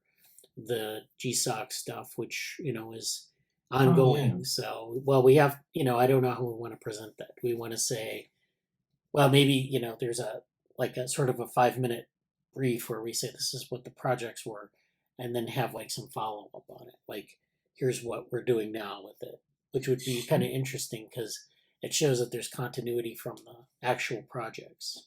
So. Yeah. Yeah. But anyways, we'll figure that out. I'm glad that we're going to come back to that because I want to make sure we don't lose it in the shuffle. Yeah. All right. Well, that's great. Thanks for that. So I'm going to share my screen. I want to go over some things. I've been busy this week attending a bunch of, actually. Yeah. Oh, yeah. I've been busy from last week to next week. Attending conferences. So one of the things, like the SMOD CI, they have this little chart here, and it's like you have a model description for me of cognitive science, computational neuroscience, machine learning, and you have all these models here, ACTAR being a cognitive model, virtual brain. What's interesting about this is sort of in light of what I've been thinking about this week. So I have been attending the BICA conference, which is this BICA AI conference. It stands for Biologically Inspired Cognitive Architectures. And so this is a hybrid meeting this week. It's held in Guadalajara this week in person. They just had an earthquake there yesterday, so it kind of disrupted some of the talks, but it's been pretty good for a hybrid conference. They have an on-site contingent, and then they have the virtual stuff. And, the virtual stuff is pretty well attended, and there have been some interesting conversations. And so this is, what is a biologically inspired cognitive architecture? Well, it's basically where you have these cognitive architectures, like you saw in this figure here, like ACTAR or some of these other ones. But they also have a focus. There was a talk on the virtual brain and NeuroML. So there was a talk where they got into some of those details as well. So it brings together a lot of things. There were also a lot of people who had been working on AI since the 80s. And it's not the typical AI approach machine learning and deep learning and all this. It's more like, here's some things about cognition that we're modeling. We model it in the context of maybe like, animal models, or in the context of some other types of computational models of, cognition, what the brain is doing, and so forth. So it's a really interesting approach. And like I said, they have a number of people there, older people who have been doing work since the 80s, and they really have some interesting insights. They've been doing some things in parallel, like sort of aside from the model of, the AI winters and AI summers. They've been kind of working on this stuff on their own. And it's kind of really interesting to see that. So this is the conference program. You have a lot of different talks here. There's actually some interesting talks on like cognition and neuroscience, and then you get into some things that are purely computational. Like AGI is a means of getting truly new knowledge using existing experience, or there's like cognitive architecture for decision making based on brain principles programming. There are all sorts of different talks. There was a talk on training drones using EEG signals. Some of the keynotes are actually quite interesting as well. There's this talk, AI versus NI, natural intelligence, which is really good. There's some work that Intel's doing on neuromorphic processors. So they talked about the neuromorphic perspective, which is very different from like deep learning. It's a different set of tools. There are things like dendritic models where you take, like spiking signals and you integrate them, and using, the model of dendrites instead of what connectionist models are, which are basically cells with connections. You can model different things about the brain that way. Then there was this talk on the virtual brain. There was Crossroads of Machine Learning and Data Science. That's today. And then there's a talk on interpretability. So they're kind of visiting some of these topics that you see at the other conferences, but they're also really kind of talking about these, AI, like AI or cognitive modeling topics that you don't see at other conferences. And like I said, I think a lot of this work is kind of, it's very diverse. It's from all over the world, and people have been exploring this stuff, maybe not according to that AI winters, AI summers model. Maybe, they're just working on their own thing. Different countries have different funding models, and so it's really interesting to see all that come together. They give us a poster spot, so I did a short talk on, put together a short talk on our submission, and then as it turns out, there's another talk time here today. So I have a pre-recorded 15-minute talk on this submission that I'm gonna play during that time. But yeah, it's ongoing through today, so it's really interesting stuff. Yeah. And then, it'll be nice to contrast that with NeuroMatch. So this coming week, we will be having the NeuroMatch conference. So this is Tuesday and Wednesday. But the thing is that it's available on Crowdcast. If you've not visited Crowdcast, it's a platform for live streaming, but it's also a platform that where once it's live streamed, it's preserved on there. So you can actually watch it later. So it's asynchronous. And the flash talks are actually totally asynchronous. You just watch them whenever. They have an abstract browser.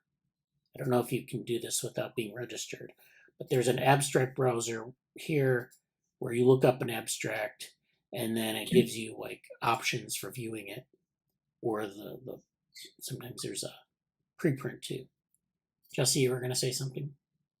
I was just gonna say, yeah, I think everybody's is viewable in the abstract browser now. Okay. So I think it's ready to roll. Also, I wanted to ask, this is a bit of a side thing. I just checked like Twitter and stuff. I don't think we have anything. I'll make a post saying, hey, we presented something at BICA. I don't think there's anything.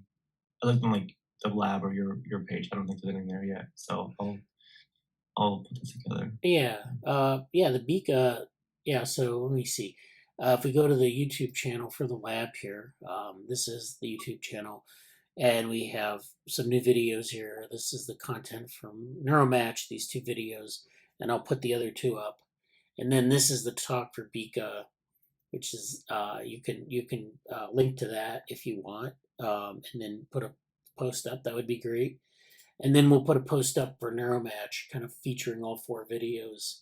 Like this is our offering at Neuro, like we did last year, where we had like the 4 videos, or the 4 talks. Yeah.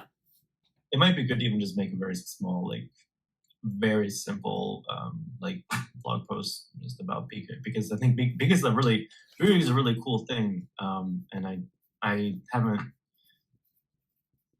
have been like you've been doing everything with that, and I've just kind of been hearing about it and doing like the most minimal stuff. So I don't want to downplay that it's really cool we're doing stuff with BICA, because it is, and there's a lot of. I wish I had more time to do some of the. Hopefully, I can look at some of the talks or find some of the other things there that look really good. But yeah. Yeah, that's it. I'm gonna try to do one of our famous like note documents, shared note documents. I have a lot of things that I like, notes and things that I have from there, so that'll be good to share. And and then I can do a blog post on it. So yeah, even if it's just like a small promo piece for your talk video, like, and a little few other notes, I think it'd be great to have that, because I'm really having some memento that's accessible, an internet artifact, I think is increasingly valuable for a number of reasons. So. Yeah. And then we can also do a post on NeuroMatch, at least the talks that are there. So it's just like the talk, screenshot, and then a small caption. So those are our those are our contributions to NeuroMatch. But as it turns out, there's a lot of stuff here that you might want to check out. If you're, I don't think you necessarily need to be registered to see it after the fact on Crowdcast, but during the conference, there's a lot going on. So they have a lot of different sessions here. It's kind of weird. This is in Central Time, which is not Eastern Time. It's 1 hour behind Eastern Time, if you're in Eastern Time. So, and then 2 hours ahead of Pacific Time. But if you'll notice, the time is 2 a.m., which would be like 3 a.m. Eastern, 12 a.m. Pacific. So it's it's like overnight, a lot of it for North America. But this will all be on Crowdcast, so you can watch it after it's broadcast. They have like a session here from like 2 a.m. to 5 a.m. Central, or 2 a.m. to 6 a.m. Central. And I think that's for like Europe and Asia. And then they have the 10 a.m. to 1:30 p.m. Section for North America. We have a lot of people here giving talks. They're panels. They have so this is just the main conference, and then all of the flash talks are asynchronous, and you can go to those through the Abstract browser. So are they having a specific like Slack or Rocket Chat or something this year? I missed that, because usually they have discussion in this area, and I don't know where that is. They might have something they're setting up. I know that they have a Discord for NeuroMatch. There may be, I don't know how to invite people, but and then so I don't know if they're going to use that or not. I don't know if that's for the there's a difference between the academy, which is the summer course, and then the conferences, which they have like the conference, of course, is totally different because you have discussions, you have all these other things. So that's what we're doing, and that's next week, Tuesday and Wednesday.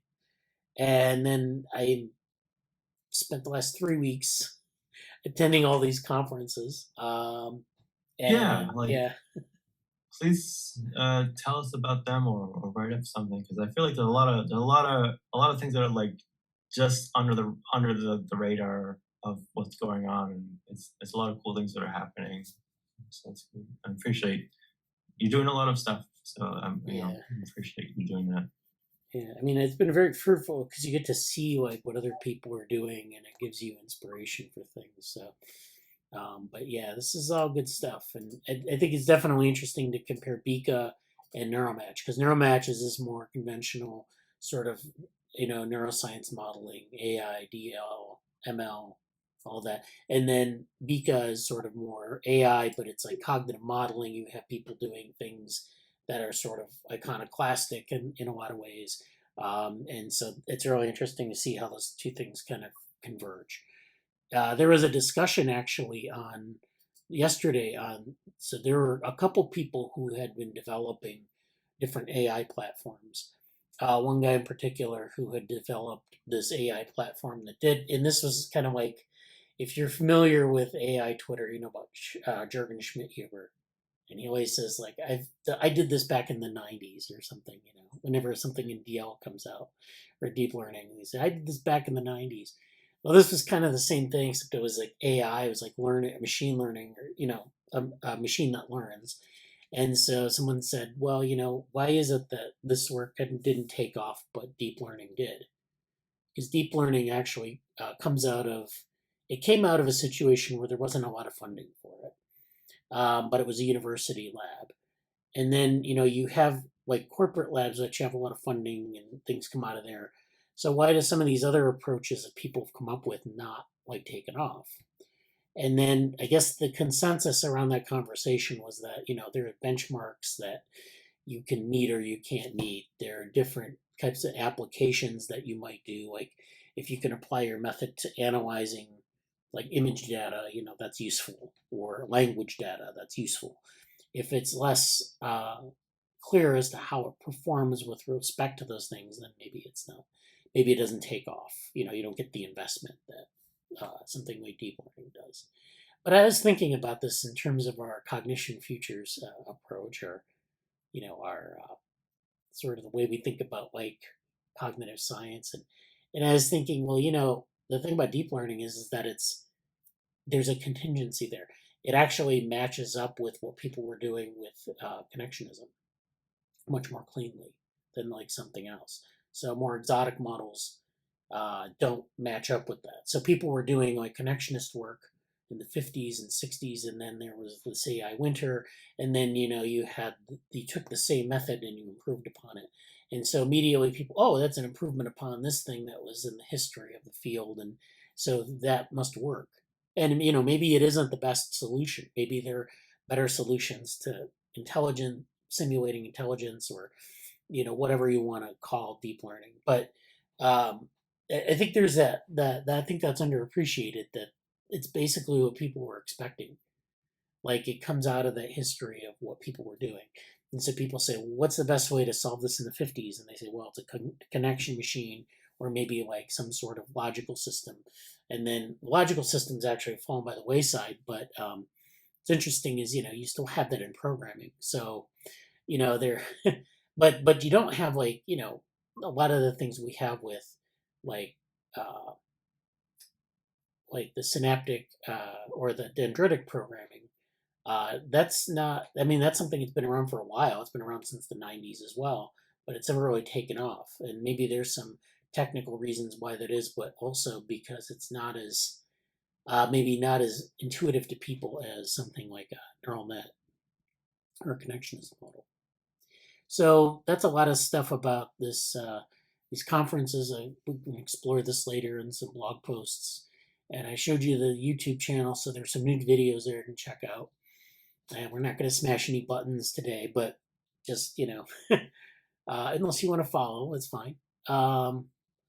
So I think we're at the point now where, I want to make sure that people if they have anything else they want to say before I move on about any of that or about anything else. Is anything, if I go, like I'm looking at BICA's website. Yeah.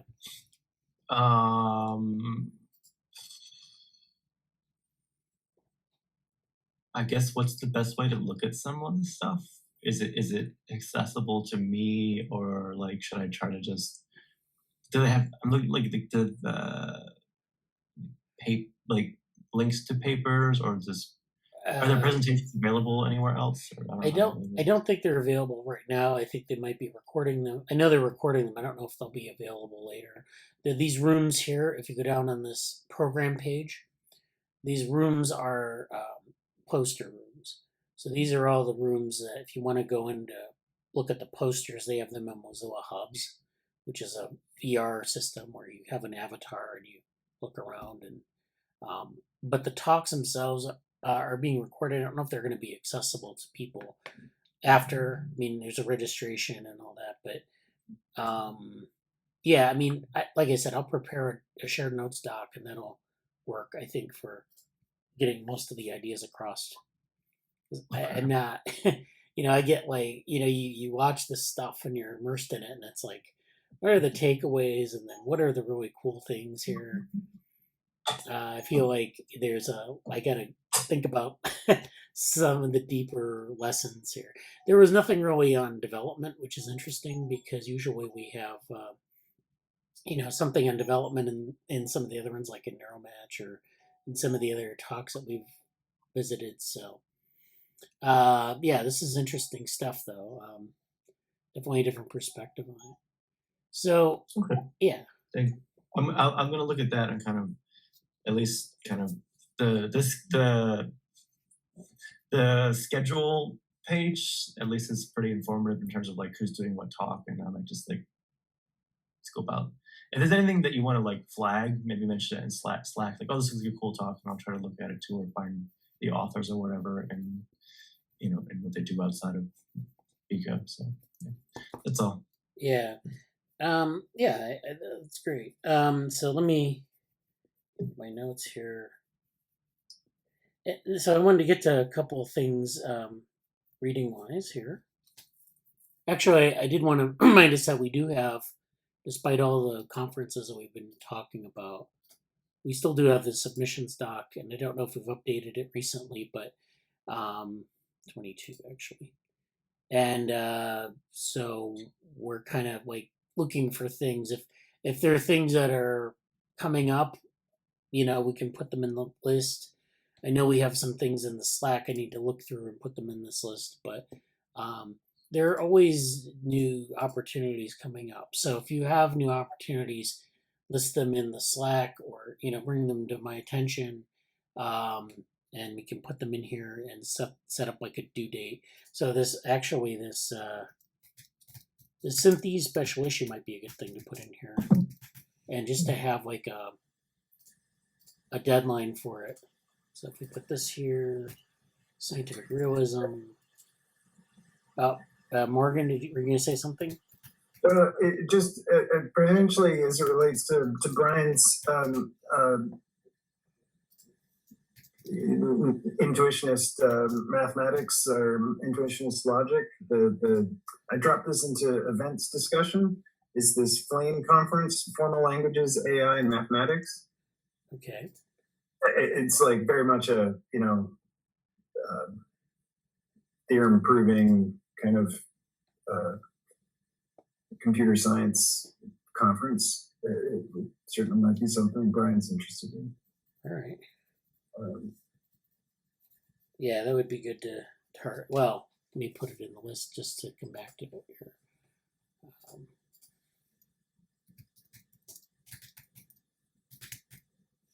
Oh yeah, and he made a comment on the.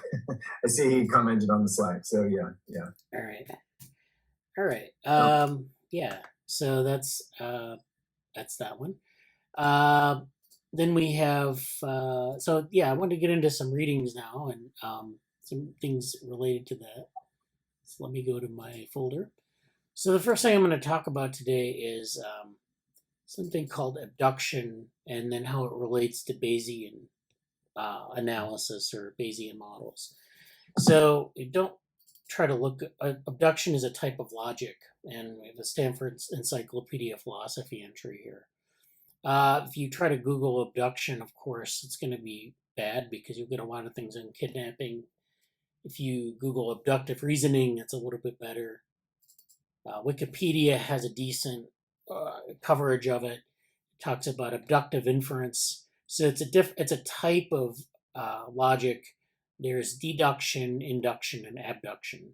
And this is, relevant not just to philosophy, but to artificial intelligence. So we have this, a mastermind player uses abduction to infer the secret colors from summaries of discrepancies in her guesses, bottom right. So this is like a game that they're playing here.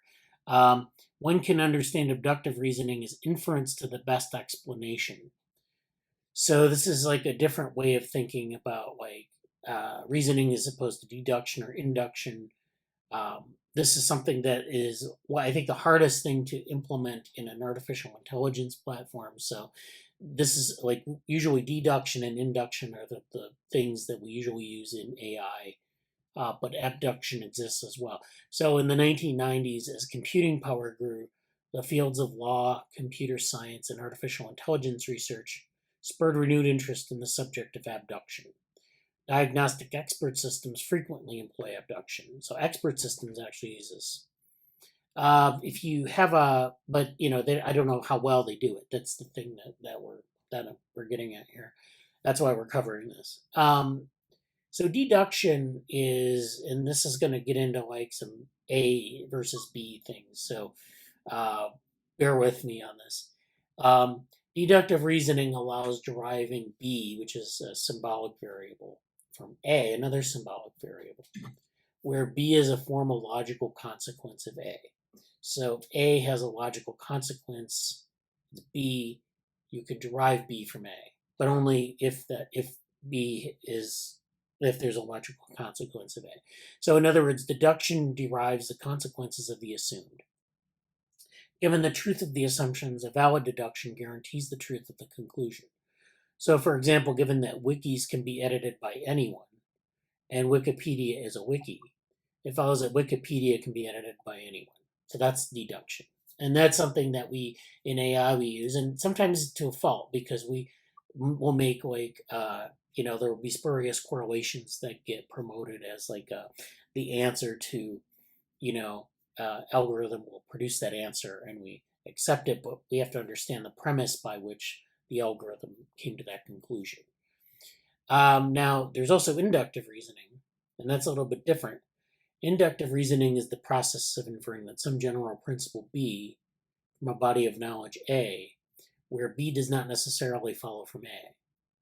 So A may give us a very good reason to accept B, but does not ensure B. So it's a sort of a probabilistic thing. So for example, if all swans that we've observed so far are white, we may induce the possibility that all swans are white is reasonable. Of course, if we have a black swan, we can't necessarily predict that from the data. So that's a problem, and that's why the term black swan exists, because those are rare events that you don't necessarily observe if you observe 1,000 swans or 999 swans. Do you observe a black swan? No, so you reason that all swans are white, but then there might be black swans that you don't observe. And this is actually interesting from like a data analysis perspective, because a lot of times our data analysis is steeped in induction, where you say, if my sample is of a certain composition, I can generalize it to everything in the world. And of course, they may or may not be true. There may be things you don't observe. Now, we talked about weird populations earlier in the meeting, which are the Western, educated, industrialized, rich, educated people. And, if you observe weird populations, go ahead. Democratic, right. Now, if you observe weird populations, you might come to the conclusion that all people, but you're just observing the weird people, all people are this way or that way. And so you haven't observed the entire population of the globe, but you're making a generalization from that one sample. And so that's a case where inductive reasoning might fail, because you're just inductively reasoning from the data, but the data may not be complete. So that's another thing. And then abduction then is our third option. Abductive reasoning allows inferring A as an explanation of B.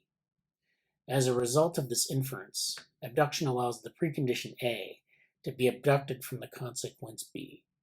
So deductive reasoning and abductive reasoning thus differ in which end, left or right, the proposition A entails B serves as a conclusion. So abduction is actually formally equivalent to the logical fallacy of affirming the consequent because of multiple possible explanations for B. So this is where you have, you could have multiple possible explanations for B. You just simply say that A is related to B, but it may be that like B may have a lot of different explanations, not just the one that you're talking about. So if you see something in the world and you think about the origins of it, and you know that like you've observed A, but you've not observed some of the other origins, you might imply that A entails B, when in fact something else might entail B. For example, in the billiard game, after glancing and seeing the 8-ball moving towards us, we may abduce that the cue ball has struck the 8-ball. The strike of the cue ball would account for the movement of the 8-ball. It serves as a hypothesis that explains our observation. Given the many possible explanations for the movement of the 8-ball, our abduction does not leave us certain that the cue ball in fact struck the 8-ball, but our abduction, still useful, can serve to orient us in those surroundings. So abduction is really about hypothesis building. And the thing about hypothesis building is that you generate these hypotheses that need to be evaluated. Now, abduction is just that process of generating the hypothesis. It doesn't necessarily give us the tools to test them.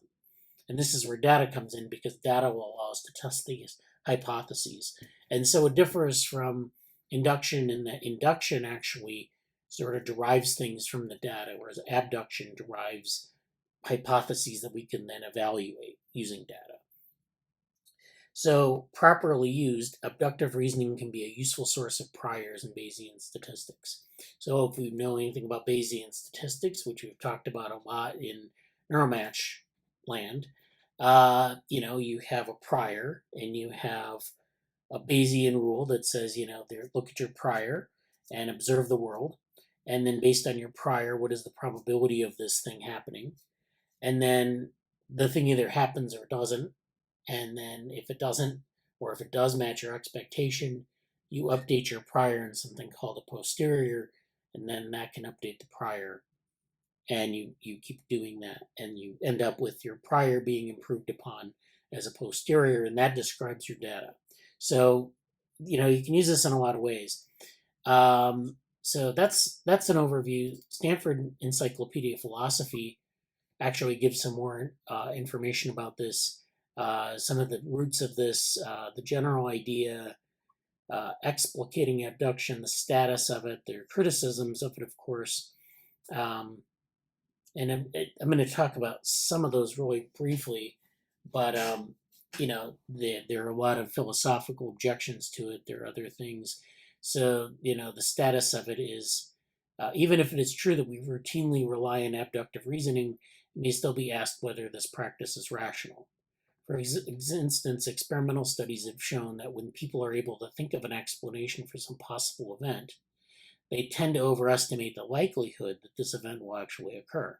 So if you just use abduction as a reasoning tool, like an informal reasoning tool, you end up with these sort of situations where you overestimate the likelihoods of events occurring or not occurring. So like if you say, how often is it that lightning strikes? And you hear a lot of stories that when people get struck by lightning, you might estimate that likelihood of that event if you were to give an actual likelihood. So this is an interesting criticism of it. Lombrazzo shows that in some situations, people tend to grossly overrate the probability of simpler explanations compared to the more complicated ones, which is another problem in science. We talk about how sometimes we talk about parsimony, or where the simplest explanations are the best. But actually, if you look at the history of science, you find that actually that's not entirely true. That a lot of the best science are the things that are sort of counterintuitive and that don't match our intuitions. And so this is where you have, basically you're using your intuition to come up with an estimate of how common things are.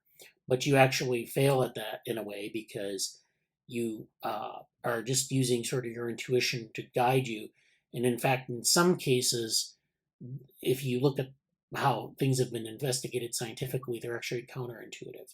So it's kind of an interesting set of things that are going on there. There are also some other criticisms.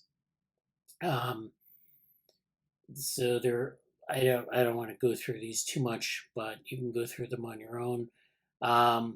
So the second objection, one objection, of course, is level of probabilistic versions of abduction. The objection is that some rules may either amount to Bayes' rule and this be redundant, or be at variance with it.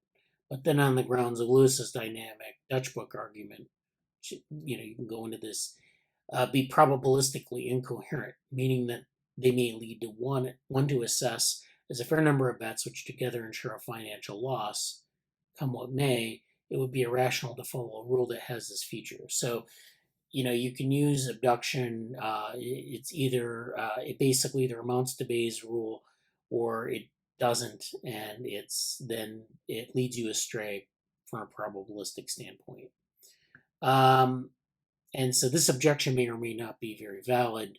So there's this, I guess, the thing to take away from this is that there's a debate between sort of people who think that it's consistent with Bayes' rule and people who think that it isn't. And so this is something in the literature that is, you can explore it if you're interested. I don't really know enough about it to really give a good counter to the argument or tell you which one is right. But there's definitely this relationship between abduction and Bayesian theory. And so that leads us to what is abduction? This leads us to this book. And this is the second chapter, and I'll show you the title of the cover of the book in a minute. But this is the second chapter, What is Abduction? So this is from a book on abduction and abductive reasoning that came out recently. It kind of talks about abduction in a number of ways, goes through some of the philosophy and some of the reasoning behind it. It talks about abduction in the wild, where you have, you don't have it in a sort of a formal probabilistic framework, but like kind of in things in science, like discovering Neptune, for example, or non-discovering Vulcan, which people used to think there was a planet called Vulcan, which was based on looking at the orbits of planets. So as we discovered planets going out into our solar system, they used to use this idea of looking at the orbits, and then if the orbits were off from their predictions, they would assume that there's another planet out there that was pulling on the planetary orbits, so they would look for another planet. So they were able to do this. They were able to use this method to discover Neptune, which was at the time very hard to see with the microscopes the telescopes that we had. But then they also thought that there was a planet Vulcan, which then was found not to exist. But using that same technique, they assumed that there was a planet Vulcan. So you can see how this method can both lead you astray and find you new information. And then there's then the discovery of the electron. So you can use abductive reasoning to discover things like the electron, which is now looking in a microscope and not a telescope. So these are things that you just had to use reasoning. You had to use reasoning to get to, and then they either, the reasoning can lead you astray or it can find you exactly what you're looking for. And then I have some other references here. So this, I think this is where I have the book. So this is The Art of Abduction, and this is by Igor Duvin. This book was just published this year, and it's online from MIT Press. So this is the website. If you search Art of Abduction book, you can come up with this, and it has the PDF chapters online. So if you have the subscription, you can get the PDF chapters. I have them in these folders if you need them, if you're interested in some of these. So there are a number of chapters here. It kind of goes through abduction. It kind of goes through some of the case studies, and then it kind of gets into some of these debates and challenges. So there are a couple more chapters that we can look at. The ecological rationality of abduction. So I found this interesting because we talk about ecological validity, we talk about ecological psychology a lot in that group, and those things aren't necessarily related, but there's this aspect of ecological rationality here that might be useful for thinking about these kinds of topics. So in this book, I aim to follow recent work in psychology and cognitive science that argues for a conception of ecological rationality, an arguably more realistic and useful conception of rationality that leaves open the possibility that at different times and for different people, different practices may count as rational. So this is where some of this is coming from. This is actually maybe useful for looking at things that are non-weird or that population in which we usually sort of default to when we think about logic and what's logical and what's not. But this is one example of something in the book. Then there are these challenges, and it's largely this debate between abduction or abductive reasoning and Bayesian approaches. And so, it may be that they're basically the same thing. It may be that they're different. But it goes into this debate about Bayes' rule, and so there's a lot. Actually, Bayes' rule is quite a philosophical thing because people have studied it from a philosophical point of view, and there's a lot about like belief changes in beliefs. So if you think about Bayesian models as not like predictive or like scientifically useful, but about beliefs and how beliefs are selected, this is a lot different. Then you're talking about like how beliefs are selected and how they conform with your prior beliefs, and it really kind of gets into things like your biases and other things like that. So and this of course relates to abductive reasoning because it gives you this tool for like looking at whether something you come to the conclusion of using abductive reasoning is actually matches with the world. And so this kind of goes through this debate. And then there's this psychology of abduction, which is this quote here: without data, you're just another person with an opinion. And so it's sort of like what we're dealing with abductive reasoning, that if you come up with an abductive reasoning strategy and you come up with all these things that you're kind of abducing, if you don't have data, it's just kind of a set of opinions. That's what hypotheses are without data, really. They're kind of opinions that you have to either confirm or knock down in some way. So that's that. And then finally, I have some papers on abduction and Bayes, and this kind of gets into the whole connection between abductive reasoning and Bayesian reasoning. And it's interesting that physicists have kind of weighed in on this. So this is a nice paper from the Journal of Applied Logic, abducted by Bayesians, ? And there's some cute titles here, but it kind of goes into this debate. So this paper discusses the role of theoretical notions in making predictions and evaluating statistical models. The core idea of this paper is that such theoretical notions can be spelt out in terms of priors over statistical models, and that such priors can themselves be assigned probabilities. The discussion substantiates the claim that the use of theoretical notions may offer specific empirical advantages. Moreover, I argue that this use of theoretical notions explicates a particular kind of abductive inference. And so this kind of contributes to this discussion over Bayesian models of abductive inference. There's another paper here where they kind of get into looking at best explanations in physics. So it focuses on that hypothesis idea of abductive reasoning as being essential to forming hypotheses. And then so this article claims the validity of abductive reasoning or inference that the best explanation is a practice of discovery of explanatory scientific hypotheses. Along the way to achieve this objective, I present here a series of arguments that questions the feasibility of Bayesianism as a theory of scientific confirmation.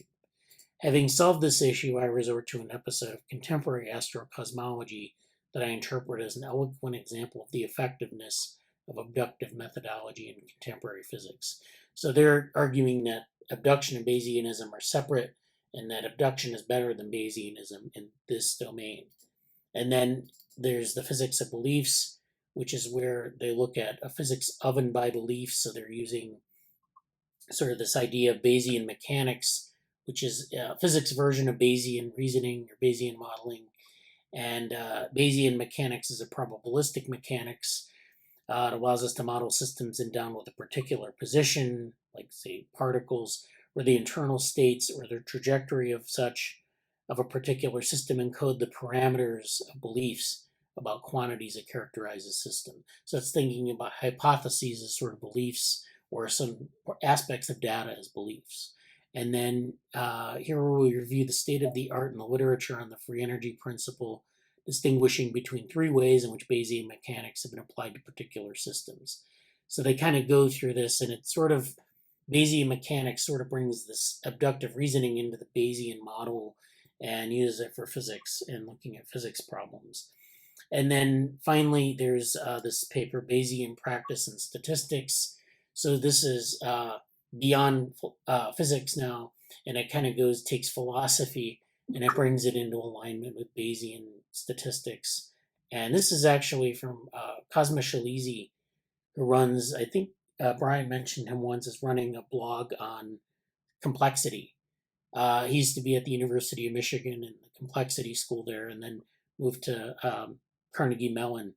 But he writes a lot of interesting stuff on complexity and things like that. So this is a paper on kind of bringing philosophy into Bayesian statistics. So this is really another kind of just capping off this idea about how, Bayes theorem or Bayesian models intersect with this abductive reasoning. So that's all I have for that. A lot of stuff. I'll share that folder in the Slack, or in the Slack. I looked at the papers were very interesting. The book looks surprisingly interesting too. I think that's a good find. I think I really want to read the chapters you mentioned look particularly interesting. The ecological rationality, and what was the title of chapter 4? I don't know, but it looks really good. Yeah, I know Brian placed the link in the chat. Yeah. I think you knew about it before you. Yeah, that was the correct link, I believe. Yeah. So chapter 4 was, I believe, is it this one? No, that was 2.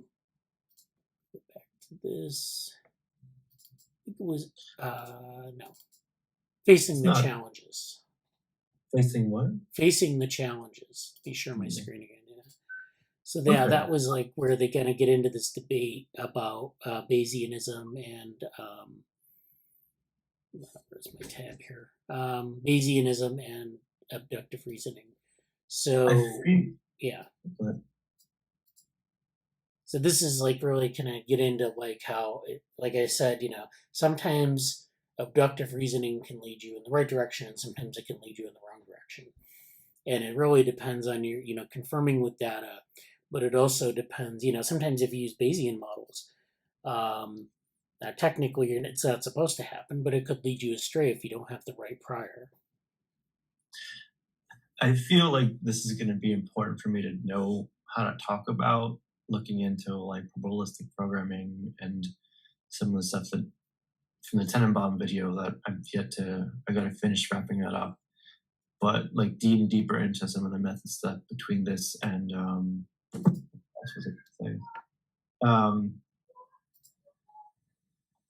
I think it looks like stuff that I should be able to be versed in. So I think it's a good book for it. Yeah. So Brian said, I'm in a Bayesian data analysis class right now if you want a syllabus. And then Morgan's a Judea Pearl. So yeah. Yeah, sure. I think this relates to some of the do calculus, Yeah. And I'd love to dig in more.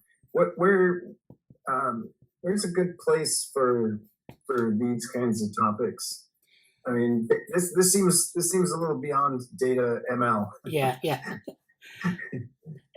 Yeah, I think maybe there should be a channel for it. I don't know what channel that would be. Maybe we need to create a new channel for kind of like the philosophy of measurement or something like, I don't know what it would be, but we've been getting into some of these topics, and I think it's important to think about.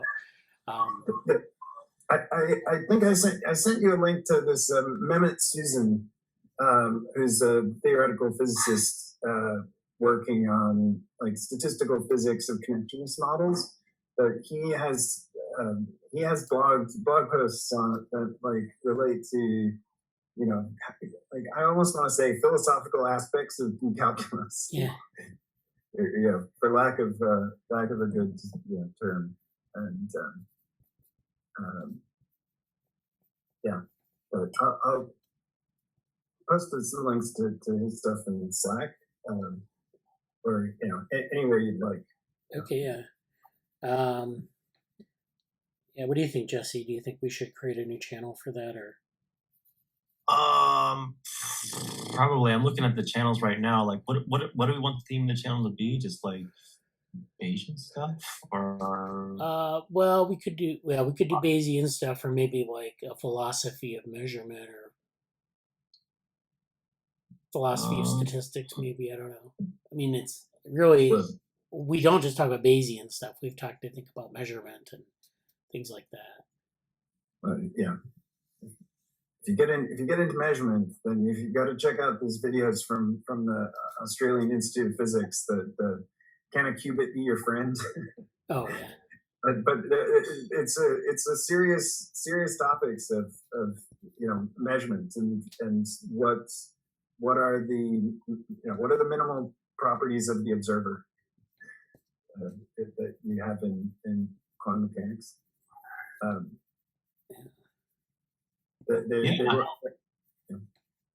I don't see a particularly good channel to have for this. So I think some have been archived, so I can't find some like the older ones I tried to repurpose. Oh yeah, I think the ones I archived are probably not relevant to that. Yeah. But So yeah, I think just like a philosophy of measurement, maybe.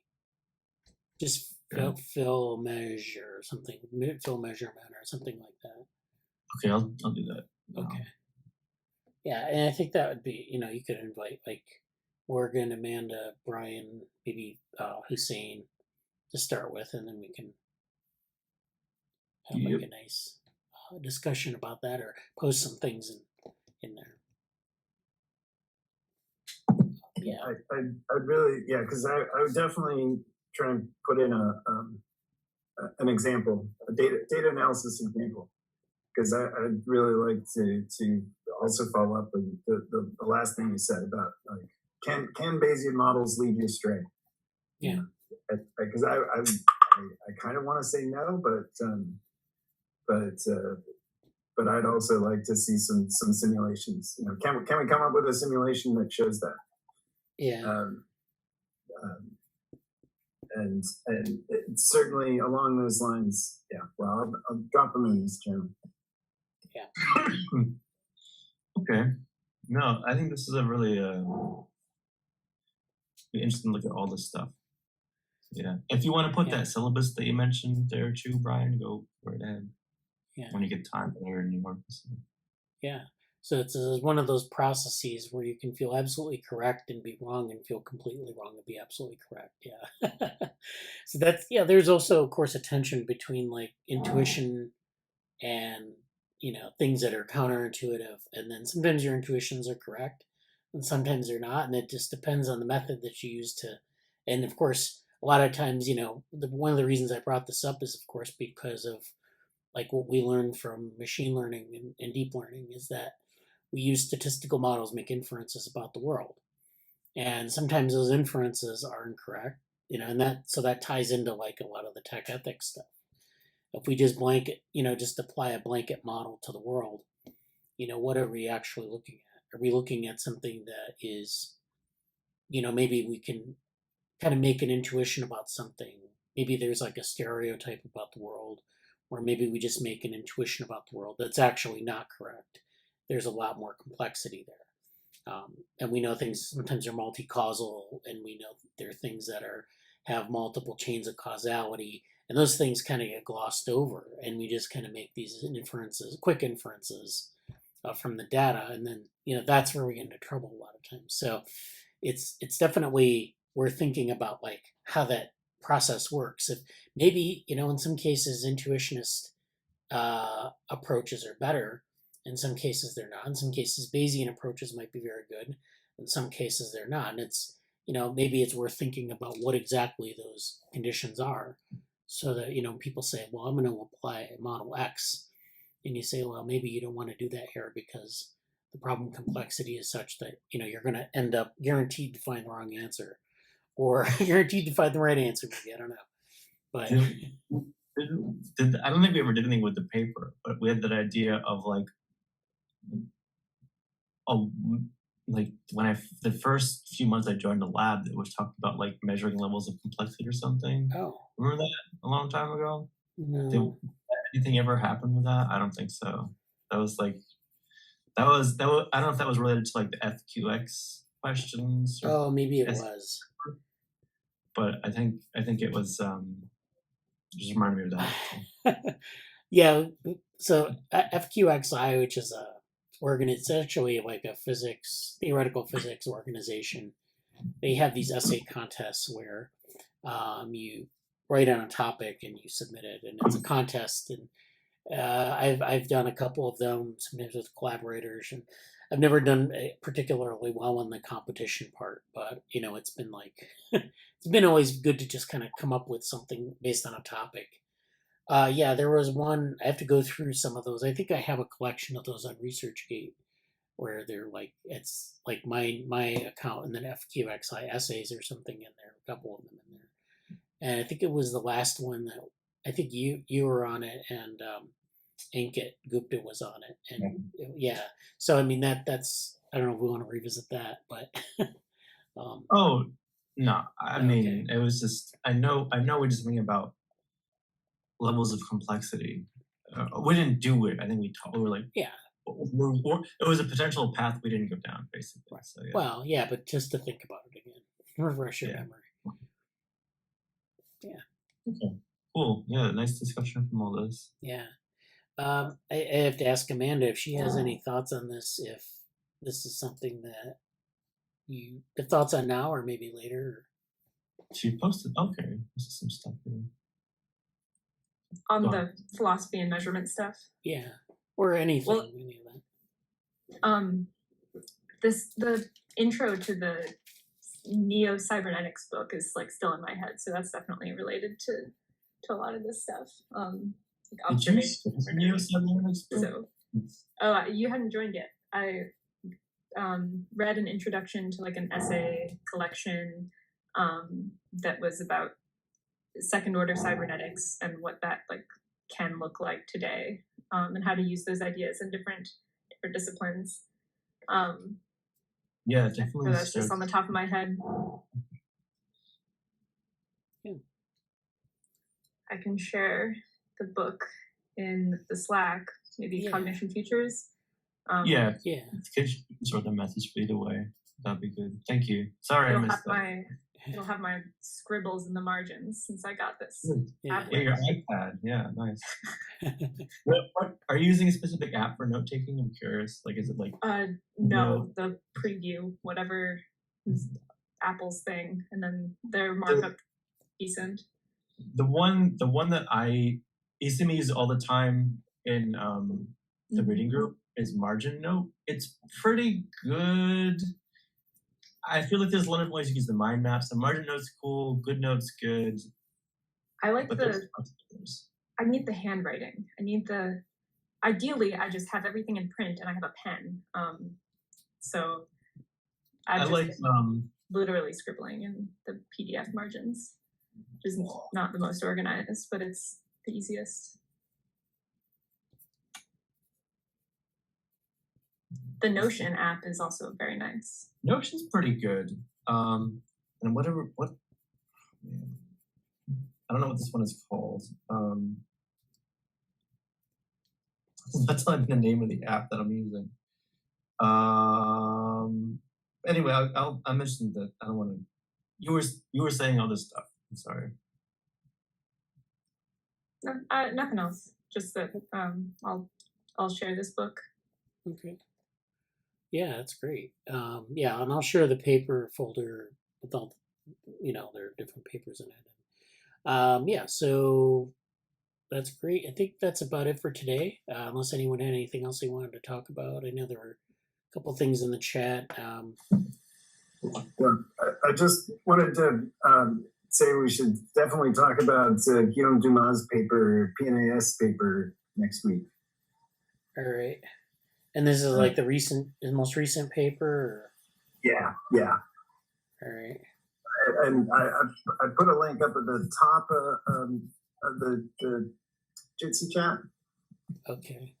So it's up there, but I can put it in the Slack. Yeah. I can put it in back too. Oh, this one. Yeah. So this is multi-level development of cognitive abilities in an artificial neural network. Yeah.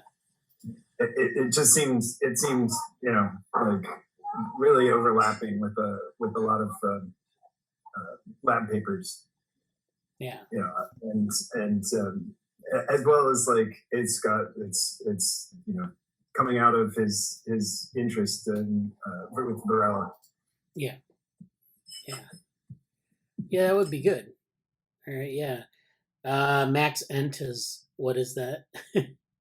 Sorry, that's a Kevin New thing. Oh, okay. It's like I knew him from Max Ent's conference. Like he would present at Maximum Entropy, the conference back in the 90s, and he was a big EEG source modeling person. So it's Bayesian source separation. Oh yeah. They're the kind of papers that he would do in the 90s, and then I hadn't heard from him, hadn't seen any papers from him, but that was just because I was only looking at EEG. But he's doing all sorts of robotics and exoplanet search and really cool stuff. Yeah. And Brian, yeah, if you want to invite him or something, you can do that. So. Okay. Well, thanks for attending, and if you have anything you want to revisit, put it in the Slack, and talk to you next week. Thank you, everybody. Take care. Talk to Bye. you soon.